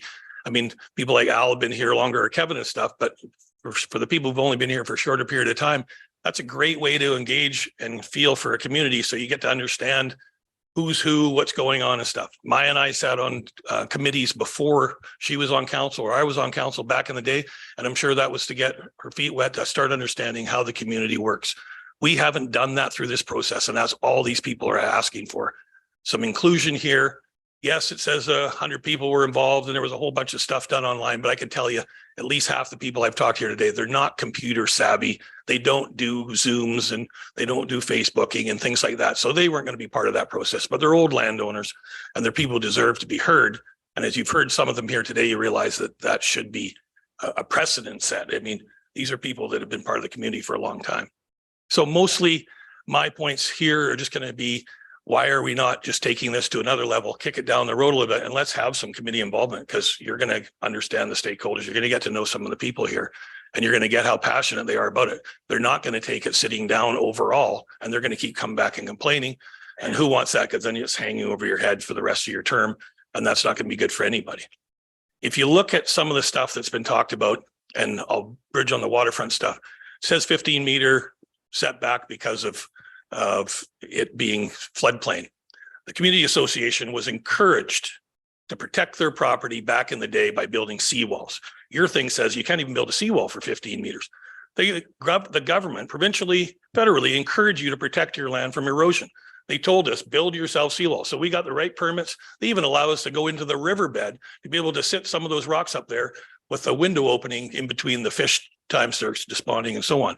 But the point there is it's encouraged by the government. I heard here earlier that, oh, the government as a last resort, seawalls, not a chance. If you go online and look it up when you get home, it talks about encouraging you to protect your property that you pay for and you pay big taxes on with seawalls on right at the high water mark all the way up your land. And it says use geotechnical and things like that to help protect wherever you backfill behind those seawalls and so on for structures and other things. So these people here have a good reason to be coming here, because right now you're saying no seawall for 15 meters, not just floodplain setback, which is what it's trying to make it look like. The seawall should be right at high water mark and you protect your property from there. And lots of people here live on the higher land. The 50-meter setback shouldn't even apply at all because it's a floodplain setback if you follow back to the provincial regulations. Other stuff that goes on here is you say you want more access to water. The province says in the Land Title Act, every 200 meters in a town, every 400 meters out in the rural areas. And we do that constantly here all the time. And if council decides so they can make it 10 meters or whatever, we did that down at the very end of Ella Road and right beside Brian Butler's house, we put in a new trail there. And what we did was we resold a piece that was right at the cliff, 2 doors up. We sold that piece to the public, to the landowners, split it in half. 20-meter road dedication was given 10 meters to each side. I'm doing a subdivision for an old Sioux family right now, and they're being asked to prove that they don't have to provide a road access to the water. I'm explaining to the guy that they've already given this, they've already bought this back from the district. Why would you put one in the exact same spot? It says 200 meters, but your own mapping says 150 meters away. So he's going through this huge process to have to prove. So he has to hire professionals, spend way more money. Your own mapping can show it's 150 meters. It shouldn't even trigger anything until 200 meters. So the point is there's a lot of discontent because it's really hard to go through an arduous process and have to argue with staff people over what's right, wrong, or indifferent because the rules don't say or aren't specific, or they're muddled because of an OCP saying you could, couldn't. And that's what people here want. They want the clarity because it's too easy after all this is done and everybody goes home for them to say, well, they didn't say anything about it. This is what's going on. And I don't want to see that happening. Thank you. Oh, right on the time. Good job, Mr. Haldane. Next speaker, please. The next 3 are Tony Piga, John Nicholson, and Cam McIntyre.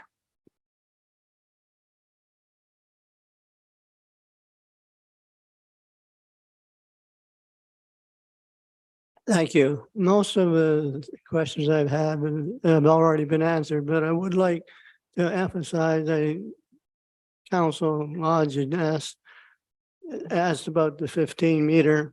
And I would like to say that from what I understand, the 15-meter does not have to be in the OCP. That can be put in a bylaw.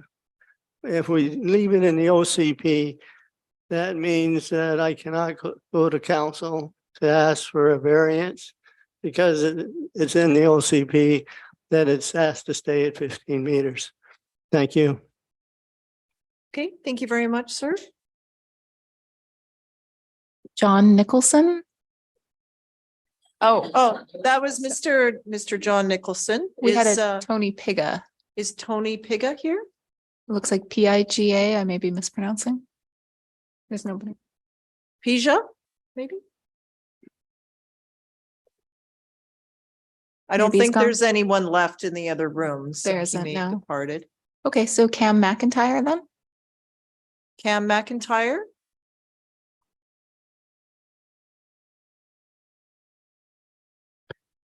Scott Kendrew. Scott Kendrew?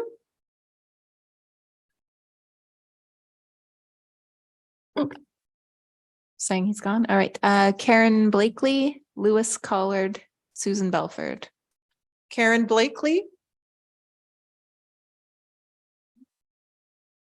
Lewis Collard.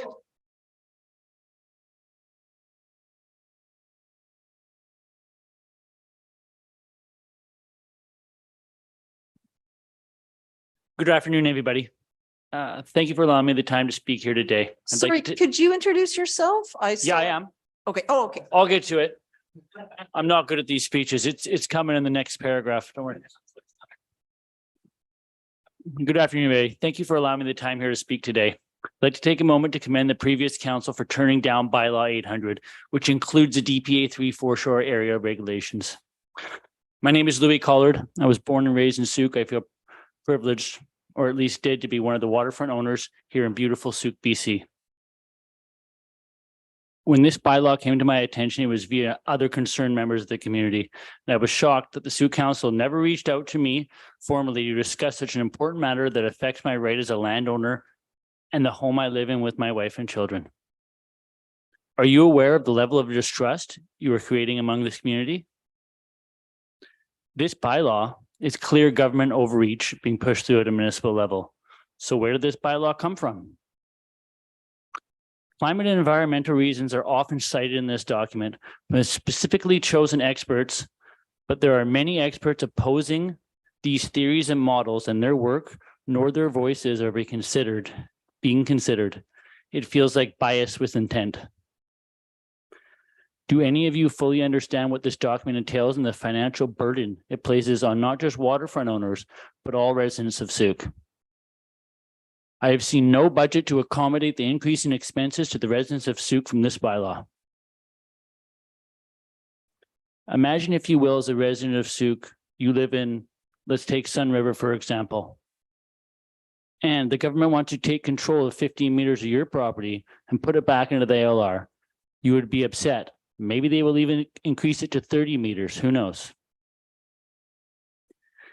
As the people of Souk, we need to pay extra attention to these companies from out of town, like Shamrock with the Sun River scandal, or like Dialogue that came up with this plan, created our OCP, and has merged with a company in San Francisco. We have to be sure that our community's best interests and core values are at heart. We have plenty of skilled and talented citizens right here in our own backyard that help build this town and care very much about its future. That includes the DOS, who did not write this document, but are trying to push it forward, even though there is substantial opposition. Let's put our money where we know it is good, in good hands, and towards the future of our community. I would like to ask council why this specific company was chosen to create our OCP.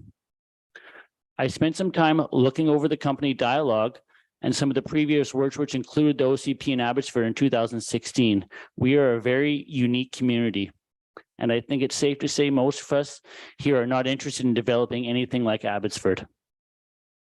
I also noticed that they claim they had 7,750 community engagement with the residents of Abbotsford. What about the residents of Souk? By designating our land as DPA 3 as stated on one of the objectives, it is to restore and manage foreshore as a public resource for their cultural and spiritual value. So let's make it clear. You want to take our private property rights and make it public property and not compensate us. I hear a lot from Councillor Bay about what's apparently not being planned, like boardwalks, trails, and designating environmentally sensitive areas through our private land that affect our rights. But we have all seen the Parks and Trails master plan for these trails and boardwalks. This bylaw clearly opens the door to all the things you say you will not do, but have already planned.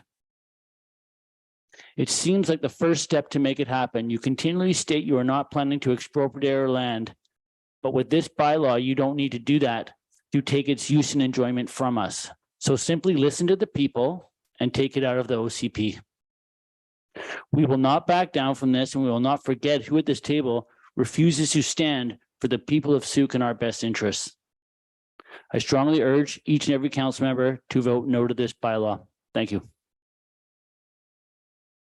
Okay, thank you. The next speaker, please. Susan Belford.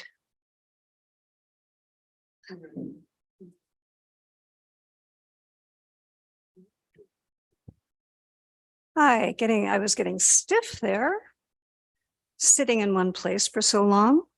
There's been a lot of misinformation about this plan. And it's unfortunate that a lot of people have been galvanized to speak against the plan as a whole, based on some lies told about one very specific part of the plan, the DPA number 3 foreshore. I'm not going to spend more time on that because, as has been reiterated again and again, the thing that these homeowners are concerned about is a fabrication. But what these letters do show, this response and these letters do show, is the need for a plain language version of this document. The document as it stands is great for staff and professionals. It's not great for just regular people. So it would really make sense to spend some time doing a plain language version of this so that people can really understand what's in it. I want to focus on some of the concerns raised in the letter from the Souk Builders Association. The letter does express some valid concerns, particularly around clarity.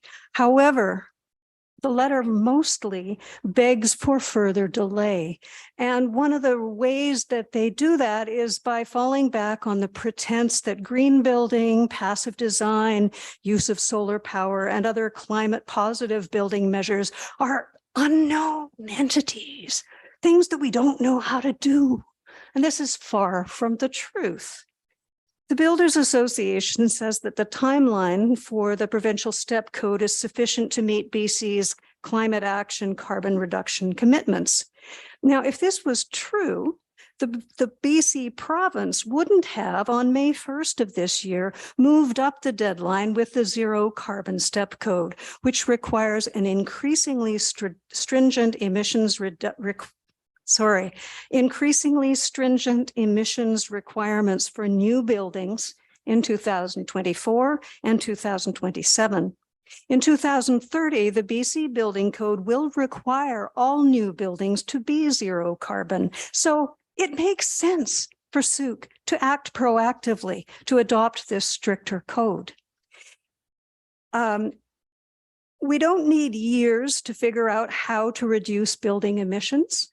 As Mr. Wallace's presentation earlier indicated, the designers and trained labor already know how to use green building approaches, and the needed building component technology already exists. And I just read an article on CBC News earlier today about how green buildings are being used for multifamily homes in Ontario, and they're highly affordable. So it's just twaddle, saying that it can't be done.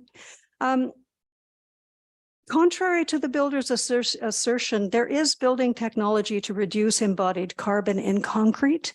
It's made here in Sooke. So there are many other instances where the builders plead ignorance, and yet each of the items that they query, the shoreline processes, green shore practices, and so on, it's all well-researched, understood, and implemented in other jurisdictions. So why can't we understand and implement them here?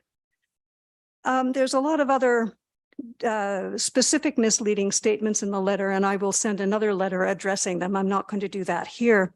I do just want to mention that the idea of prescriptive language, we are in a climate crisis right now. We have fires across the country. We have towns in BC that are threatened with being completely erased. So I think it's okay for us to say that we require certain things that are going to prevent those kinds of crises from engulfing our town here. And on the 15-meter setback, I really hope in future years when storm surges are large, that the folks who have been opposed to protecting their property from this possible encroachment of water will have seen the light before the crisis happens. Thank you. Don't mean to be alarmist, but it is a climate crisis. Thank you, Susan. Again, the clapping. Next speaker, please.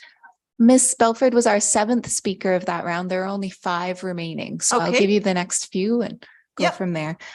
Dawn Brown, Ellen Lewis, and Nancy Borden. Okay, Dawn Brown.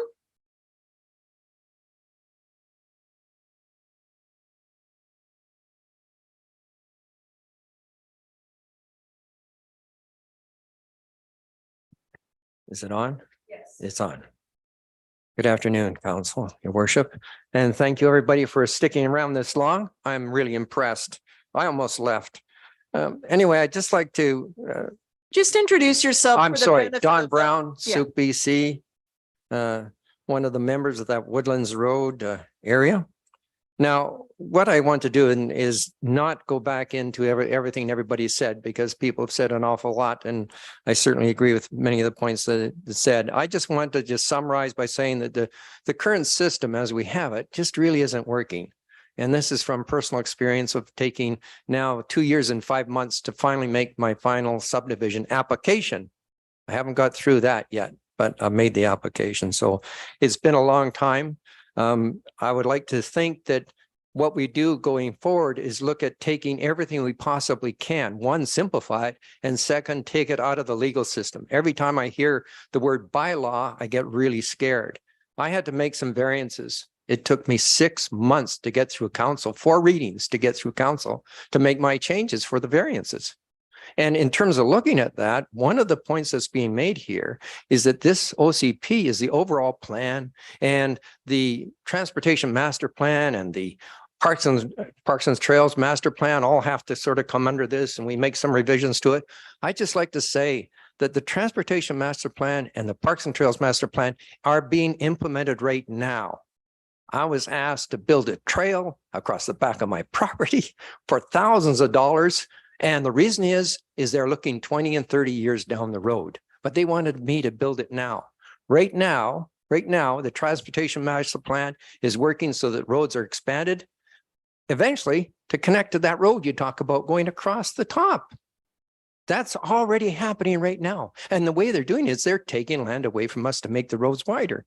We're going to eliminate all the trees along Woodlands Road in order to make an urban road connector that may be used in 30 years. So this is the reality of what's happening. We don't have the time to simply say we'll do it. These things are happening right now. And I'd like to say going forward, we need much more transparency. To just dump this back on staff, which are incredibly overburdened already, is we need to look at really involving the people in this community. I suggest we look at one, obviously simplifying the plan and taking as much out of the legal system as possible, but forming committees that really take these different areas. Obviously, the foreshore is one really important one, but there's other areas as well. And that we form committees that includes the concerned citizens, includes people from the building association, because they're the ones that got to do it. And finally, include some council members, have council member representation on these different communities, committees, so that you can see actually what's happening and take the time to go through the process together. Thank you very much. Okay, thank you, Mr. Brown. Next speaker. Next is Ellen Lewis.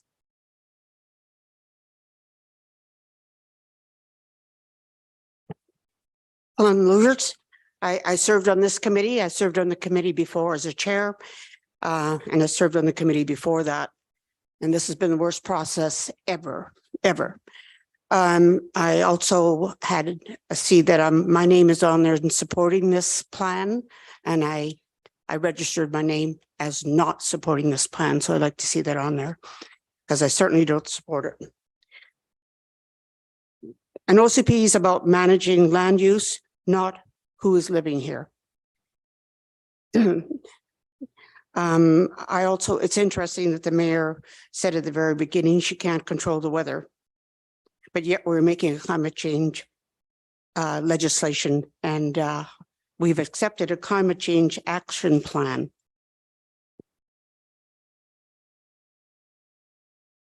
In the introduction, you've got segregation promoting it at the beginning and throughout recolonials and indigenous. I find this divisive. We are a community, and we've heard that today. We are a community. In the preamble, you also talk about net zero, meaning no CO2. How ridiculous. CO2 is needed for all plant life and water to create oxygen, and we cannot survive without it.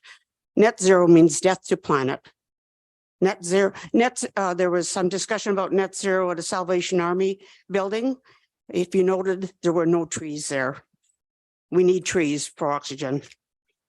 In the preamble, Sioux District Council accepted climate action plan, which will be in the OCP. Net zero means no natural gas, no propane, no wood, heat pumps only by the year 2030. All new buildings and retrofits on building homes will need to happen by 2050. It's in your plan. And it's part of our OCP, it's new OCP. The plan purpose for park plan shows walkways around the entire harbor and basin, as was heard today. And water and action items, in the action items, it directs district to invest in land ownership to make waterfront open and accessible. That needs to be moved out, as you heard today.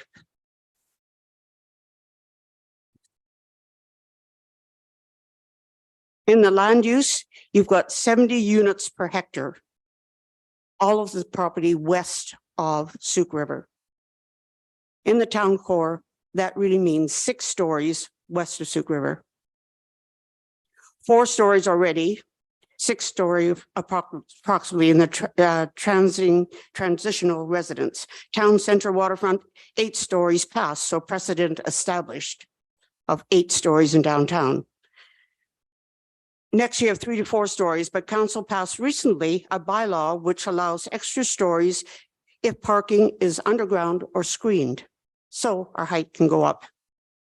See the little things that are happening leading up to this.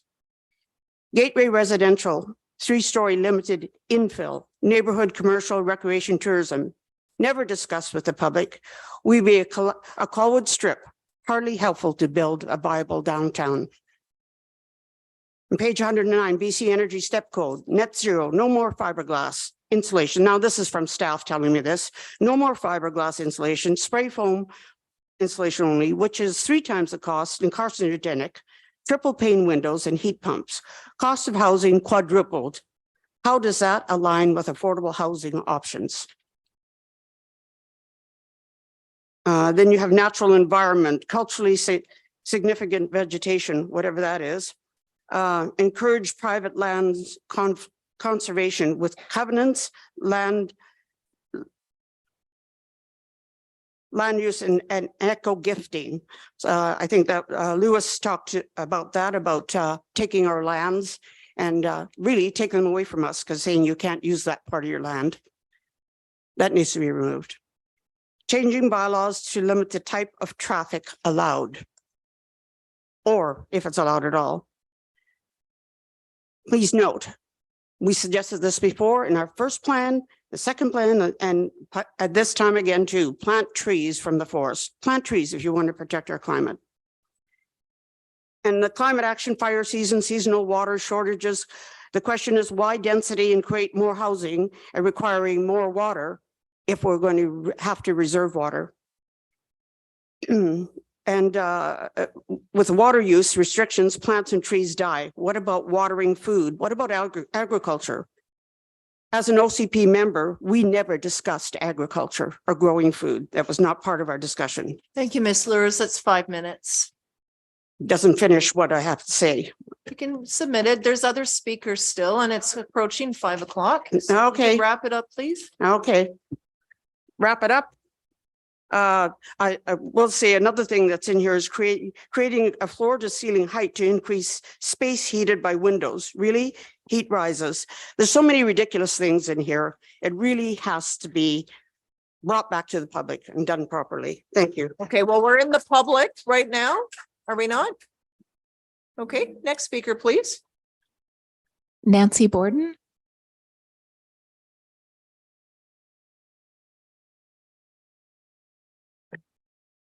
Hello, thank you very much for allowing me to speak. My name is Nancy Borden. I and my father own VI Propane located, our work yard is located on Goodridge Road. Thank you very much that you actually sit and listen to us, each of you, and you've been engaged and you've been watching us, every speaker that sat here. So I appreciate that very much. Thank you. Our concern, specifically where we're located, is 3.6, the Gateway Residential South definition. Our little strip is a tiny, quiet little area. We've been paying commercial property taxes for 25 years to Souk, and we call Souk our home. We really love it down there. One of my concerns with the definitions in 3.6 is it doesn't really leave room for us. As a business, we are regulated by many, many bodies besides a district, environment, oh my gosh, TSPC, Transport Canada, we have a lot of different bodies that we are compliant in little old Souk, and we're very, very proud of it as a small family business. We specifically want to employ from Souk, and we want to continue growing there. I worry about this OCP and whether or not you guys want us to continue growing there too. So please reconsider the definition of your Gateway Residential South. I will not speak for my neighbors. I love them and I'd like to keep them. So there's a lot of commercial businesses down there. We work closely with our neighbors. We wave hello all the time. We like our group and the way we all interact, but the way this is written, it doesn't feel like we're going to be able to stay there. So I'm very, very concerned. We've spent a lot of money investing in Souk, investing in our infrastructure. And I'm very proud of the fact that with the climate change and what some people believe is a crisis, propane represents from Souk supply as a backup generation. We displace diesel all the time. We are a clean burning fuel. I have tons of documents if you want to know about that. But we service everywhere from Port Renfrew up to Crofton. And I'm extremely proud of that as a family. And I'd really like you to reconsider 3.6. Thank you so much for your time. Okay, thank you very much, Ms. Borden. Next speaker. That was 10. There are 2 remaining. Okay, go ahead, please. Dave Saunders and Johnny Wright.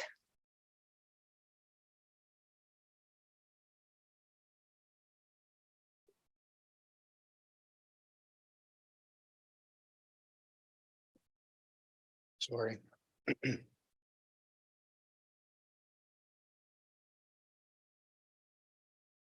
Thank you, Mayor, Council, audience, staff, Dave Saunders, representing my family. I've been representing a group of citizens in Souk. Basically from the last meeting, about 30-meter setback, I got asked by that group to represent them. Randy Clarkson, myself, and Brian Butler have been working countless hours to bring forward professional recommendation to the previous council and to this council Thank you very much for listening. Thank you for allowing us. You'll see by the demonstration of the public today that this is the biggest outpouring I've ever seen in Sooke in relation to an OCP ever. My experience with OCPs rests with the fact that I have a very large family and ironically, I get to represent them at all our different municipalities with respect to OCPs. We have probably different 35 family members.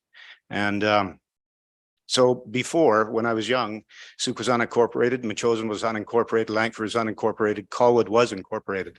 I've represented all my families at each and every single one of those municipalities with respect to OCPs. I'm a former mayor, former councillor, former chair planning zoning for 6 years, so I have a bit of experience in OCPs. But I'm here to represent my family tonight. I'm not representing the Sooke community because I think that because the COVID's over now, they're represented very well. And so the updated version, in my opinion, for Sooke in the draft OCP, it's not good planning. And it's a loss for Sooke. It was organized by a Vancouver consultant that put it on the table to a committee that didn't have the tools to do their job. It was very clear that council wasn't part of the process. The increase, when you hear developers saying there's too much density, you better listen. I'm one of those people that are saying it's too much density in this OCP for Sooke. The current OCP, regardless of what anybody says, is legal and can easily be updated to what is actually achievable and affordable. And it does not lose our incredible identity of Sooke. We have traffic issues, sewer issues, safety issues, healthcare issues, and affordability. Each one of you in the council table recognized that during the previous election. DP number 3, frontage and foreshore, we've heard a lot about. I can tell you it's already affecting the foreshore, and I can give you clear examples of that, where properties are being taken already. I can tell you that there's other examples in Sooke that the bylaw is already being enforced. So to make more of it onerous is wrong in my opinion.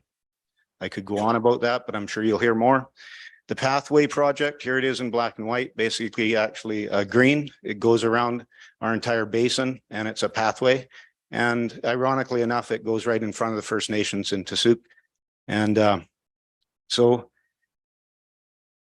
land tenure, I guess I have to ask that question. So is this pathway going to be on public land or private land? And you can answer that another time. To the Huggett report, I just like to know, because I was asked to give input into that Huggett report, what the priority of that report was. It certainly wasn't this OCP.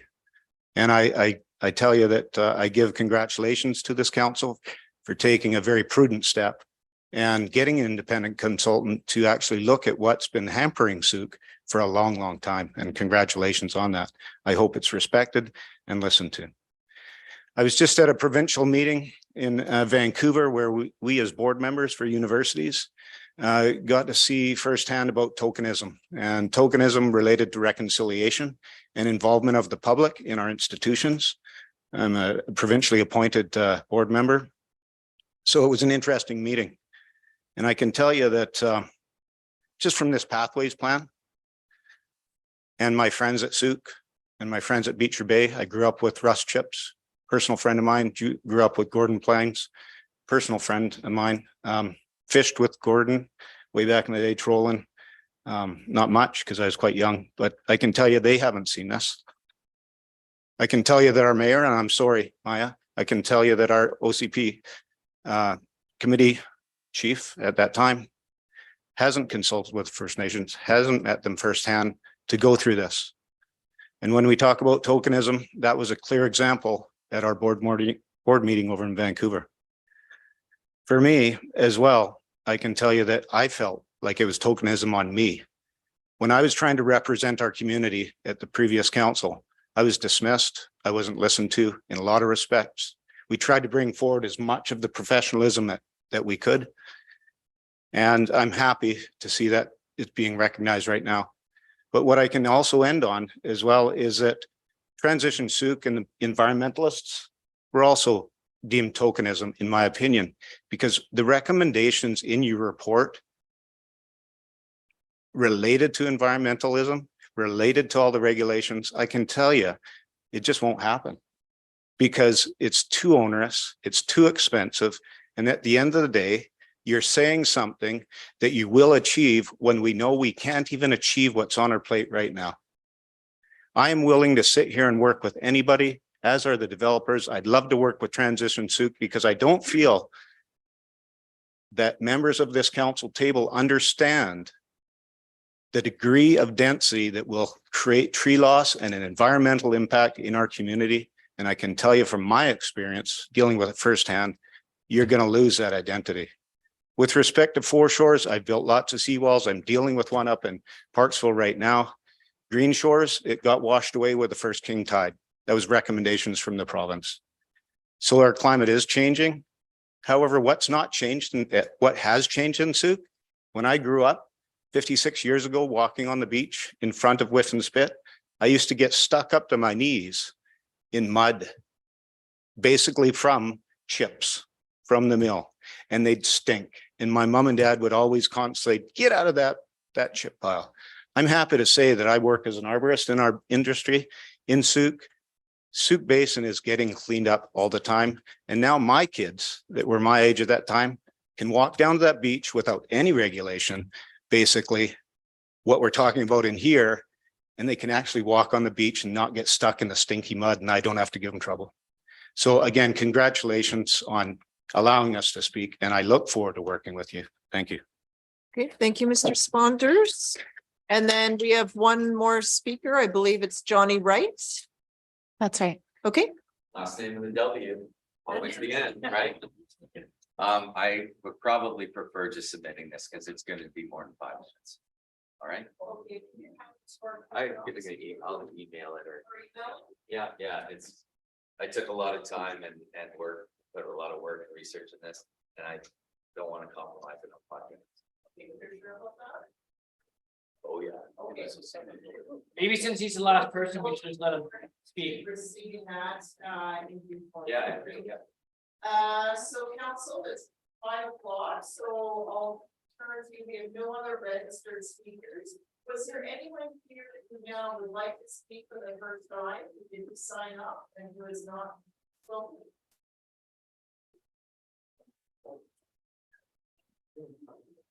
Is there anyone who's not spoken? Want to check, because it seems like everyone who has wanted to speak has had that opportunity. Or they're on that, okay, it's 5 o'clock council, and so I again. Turn off that microphone. And I don't have mine on. I apologize to the viewers on YouTube. I didn't have my microphone on. So for those watching, I was just checking to make sure that there are no remaining speakers who have not. I wanted to make sure everyone who wanted to speak has had that opportunity, and that is the confirmation that we have in the room here.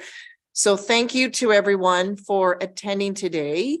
It probably in my time has the most public participation, as did our public hearing on this document. The other one perhaps would be when we hosted Trans Mountain here about the pipeline some time ago. So thank you to everyone who has also written and provided written comments. Those of you that are still wanting to do that, please do so. You can send them to info@souk.ca and we will capture them that way. I think that's probably the easiest email to capture is info@souk.ca. Of course, if you know members of council, you can continue to reach out to them as well. As stated at the beginning of the meeting, we are in a process now with the public to receive comment and to determine our way forward with this document. So that's why it's great to see everyone here. Sometimes we hold meetings and very few members attend. We recognize that this occurred during the day, which is why we also are sitting as committee of the whole, because recommendations go to an evening meeting and they're always scheduled at night. We were at first in the beginning looking to get feedback or to do some rounds on what we had heard, but we were also mindful that we were running against the clock. And I don't think anyone wants to be here for several more hours, though I'm game if you are, but Probably not. At one point, we probably need some sustenance and all the like. So I'm starting to get a bit tired, which is why I'm rambling, and you probably all want me to stop talking. So I'm just going to ask members of council if there are some final thoughts that you have. As stated earlier, our staff are also taking notes. They're going to bring a report to us at the July 10th regular meeting, which is, here's what we're heard, here's a response, here's how we can do this. We're all still trying to find a way in terms of what to move forward with, and we all have taken pages of notes in terms of what we're looking for. So I'll just look to members of council for any thoughts or observations or clarifications that you would like to make. I also would ask that if you have motions to wait till the end of the meeting before advancing them, so we're not interrupting the public communication that we've heard so far. So over to Councillor St. Pierre. Thank you, Your Worship. I'd like to suggest that all of us, including the public, are probably a little bit tired at this point in time and maybe suffering from information overload. But I would like some sort of plan forward in terms of actually dealing with all the copious notes we've all taken, so that we can actually have potentially staff who've also been taking notes report back on what they heard, and then for us to have an opportunity to ask further questions that we receive from the public. I don't think that it's a particularly great idea to start that process now, because it probably would end before 8 or 9 o'clock. And it would take longer and longer as we got punchier and punchier. But what is the plan forward, I guess, is my question. Okay, so that's good. Thank you for that. I would say that on July 10th, this is where staff is going to report back on what they've heard. And then we are looking to schedule a committee of the whole on the 17th. So we could look to shift that one to the evening, and then council can have more of a workshop through that. That's an option. At that time, if council wanted to do something else, there's other avenues to do that. If you wanted to form a committee or this, it is late. I agree with you, Councillor St. Pierre, to start suggesting this or that, unless someone has a great idea. We could do that and get what that feedback looks like, and then look at the next step. We are in the confines of local government. We are looking to be as transparent as possible. So having a working group take something away to an unscheduled time in an unknown location doesn't benefit the public, because those of you that are following will not be able to follow into that room scheduled off somewhere else. So that's where we don't have a council is sitting as a committee, because we want to be involved in this process now. So that's where we're at. We don't have a committee to designate this over to. A working group would not have the public ability to participate in it. So committee of the whole makes the most sense. But you can also sit on that and think about it for a while, and then we meet again on this item at the July 10th meeting. Councillor Beddoes? Still have to make a motion to instruct staff to come back. That's right. Yes. Otherwise, nothing happens. Good call.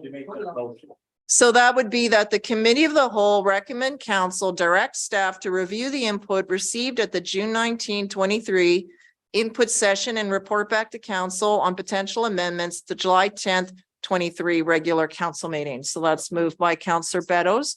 We don't need a seconder because we're in committee. So would you like to speak on that? Yeah, it was. I went into the microphone. True, right. Yes. Okay. Yeah, it's good. Just to remind people, we did at the close of the last election agree that we were going to go through this process and do consult the public some more. And that's what we're doing. I'm hoping it goes a little bit further than that, but we'll better get this report back from council first. And that takes us to our next step. Thank you. Other comments? Councillor Pearson.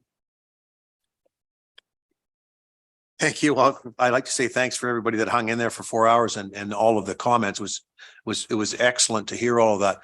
I still, just to clarify, we've made a motion right now to bring it back to staff with, I'm going to say a roll up of the things that we've heard today. Is that kind of what I'm understanding?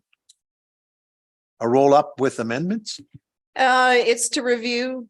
Just to review and report back on potential amendments or answers to questions, clarifying language. I don't know.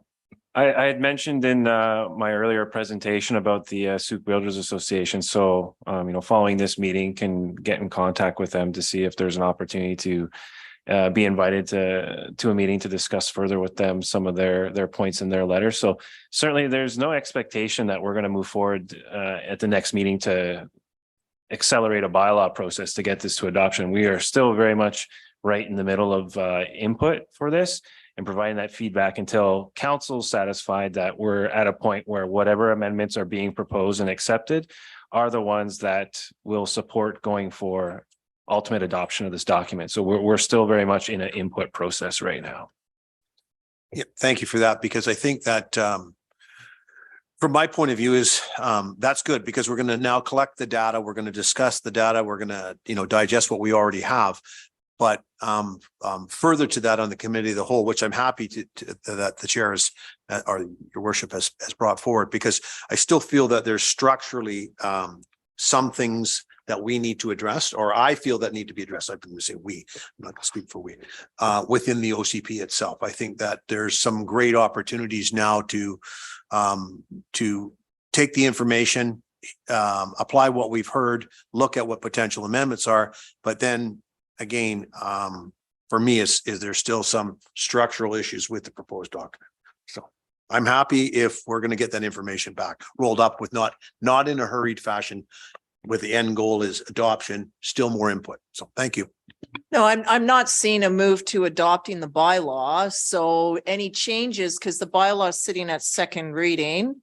So second reading, third reading, second or third, second reading. So what that means is that council still needs to take that into consideration, direct staff, which means rescinding second reading, which means going back into a public hearing and then looking at how that rolls. I think that timeline, given that we recess in August, is and then I sort of indicated that I want to understand what the provincial intent is with OCPs and not needing public hearings for zonings. Like, what does that mean? What is the legislation they're drafting so that we can follow that, and how it flows into the document? Does it stand or not? Without seeing that legislation, nobody can answer that question right now until that legislation is visible. I heard tabling in the fall.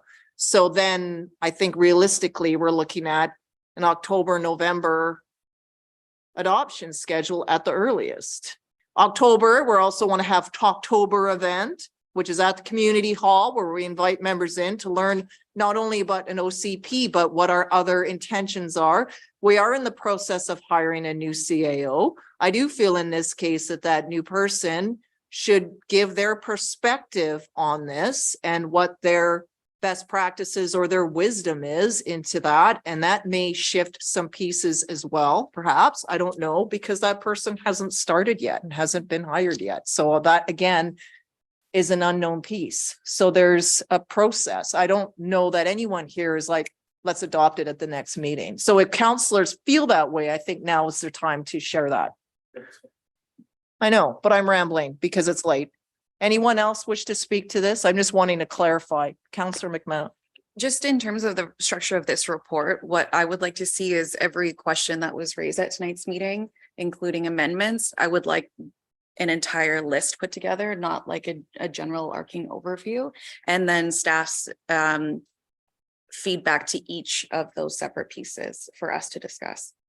So I think in part of that, though, is that, okay, that's where I think there is going to need to be a back and forth. So how you heard the question, how I heard the question may look a little bit different. So rather than staff drafting a new section, it's like, okay, I think it's more the case of, okay, do we agree with that? Let's direct staff to amend that this way. No, or something. No, I don't. No, sorry. You want all of I want answers to all the questions. answers that to were the asked today. questions, And then but we might not have the proposed amendment That's ready okay. yet. That's is my okay. point. That's okay. Yeah. I'm okay with the answers to questions. I'm not okay with an amendment when we don't know the answer to the question. But I want feedback on the amendment suggestions. So for example, someone has an amendment and staff in their report can say, we looked at doing it that way. The reason we didn't is because of X, Y, Z. That's what I'm looking for. Yeah. And then it's great that you're going to schedule a meeting with the building association, and I'd like to know when that is so we can participate if we're available. And then going forward to that, the CAL, are we going through this piece by piece in the regular and then it will come back to the CAL again? Or what is the secondary CAL for? Just to let other members of the community that haven't had an opportunity, or what's the purpose of the secondary CAL? Because we are recessing in August, there may not be enough time in the regular council meeting to process all of it. A committee of the whole enables us, otherwise it would be the case, as you know, Councillor McMath, make a motion, move it, second it. Now you have 5 minutes to motivate, 5 minutes here. You've spoken twice, you're done. Like you see the confines of a regular council meeting. The committee of the whole would be more that item only on the agenda for us to get more back and forth. Well, I agree with this amendment. I don't agree. And this is why, and this is why. The regular meeting is, we also have rezonings and other applications that are now perking their way, a code of conduct we have to deal with, all coming to that meeting. So it may be too restrictive on time to enable counselors to give input back and forth to each other and to staff in that meeting. That's why I'm suggesting the committee of the whole be set aside for this item. To catch, okay. Other counselors, first time, anything? Counselor Bateman? So speaking to the motion, yes, I mean, I have a collection of notes here. I would like to see them, whatever you've come up with, brought forward onto a formal agenda. We can start talking about it. We have the July 17th committee of the whole to follow. It's interesting. Thank you very much, everyone, for your comments today. It joins a very large pile of other comments, and we must not forget that the community as a whole has been weighing in to varying degrees over these last 2.5 years. So let's also keep that material in mind as we move forward. I'm a great fan of task forces and committees, standing committees. I think Mr. Brown's comment about taking some of this sections of this plan and putting them into groups of experts who will bring back their recommendations is not a bad way to go, particularly if you've got great terms of reference for those committees that ensure that they are inclusive of various groups within the community. But that would be a motion to make maybe on the 17th. No, that would be one. July. That would be a good one to make it the 10th. On the 10th. Right? Okay. So I think it's something you could take away and think about. Yeah. And then what are the pros and cons to that? Yeah. What would the committee look like and how do we solicit for committee? What type of staff report are we having? When are we going to have the meeting date? Like those are all things to contemplate at either the 10th or the 17th. Yeah. Yeah. I also just want to say, I recall, I go back to Sorry, point of order. Can we stick to the motion? Are you speaking You're to right. the motion? Good point. Thank you. Councilor Okay, anyone Knapp. else on the motion? No? Okay, all those in favor? That's unanimous. Thank you. Okay, so no, because the motion's been called now. Yeah. Okay, well, is it? You're going to open up for everyone else to speak now. So actually, no, Counselor, you can ask me the question afterwards because then everyone else also gets to ask questions. I have the privilege of the chair. Counselor St. Pierre? Motion to adjourn?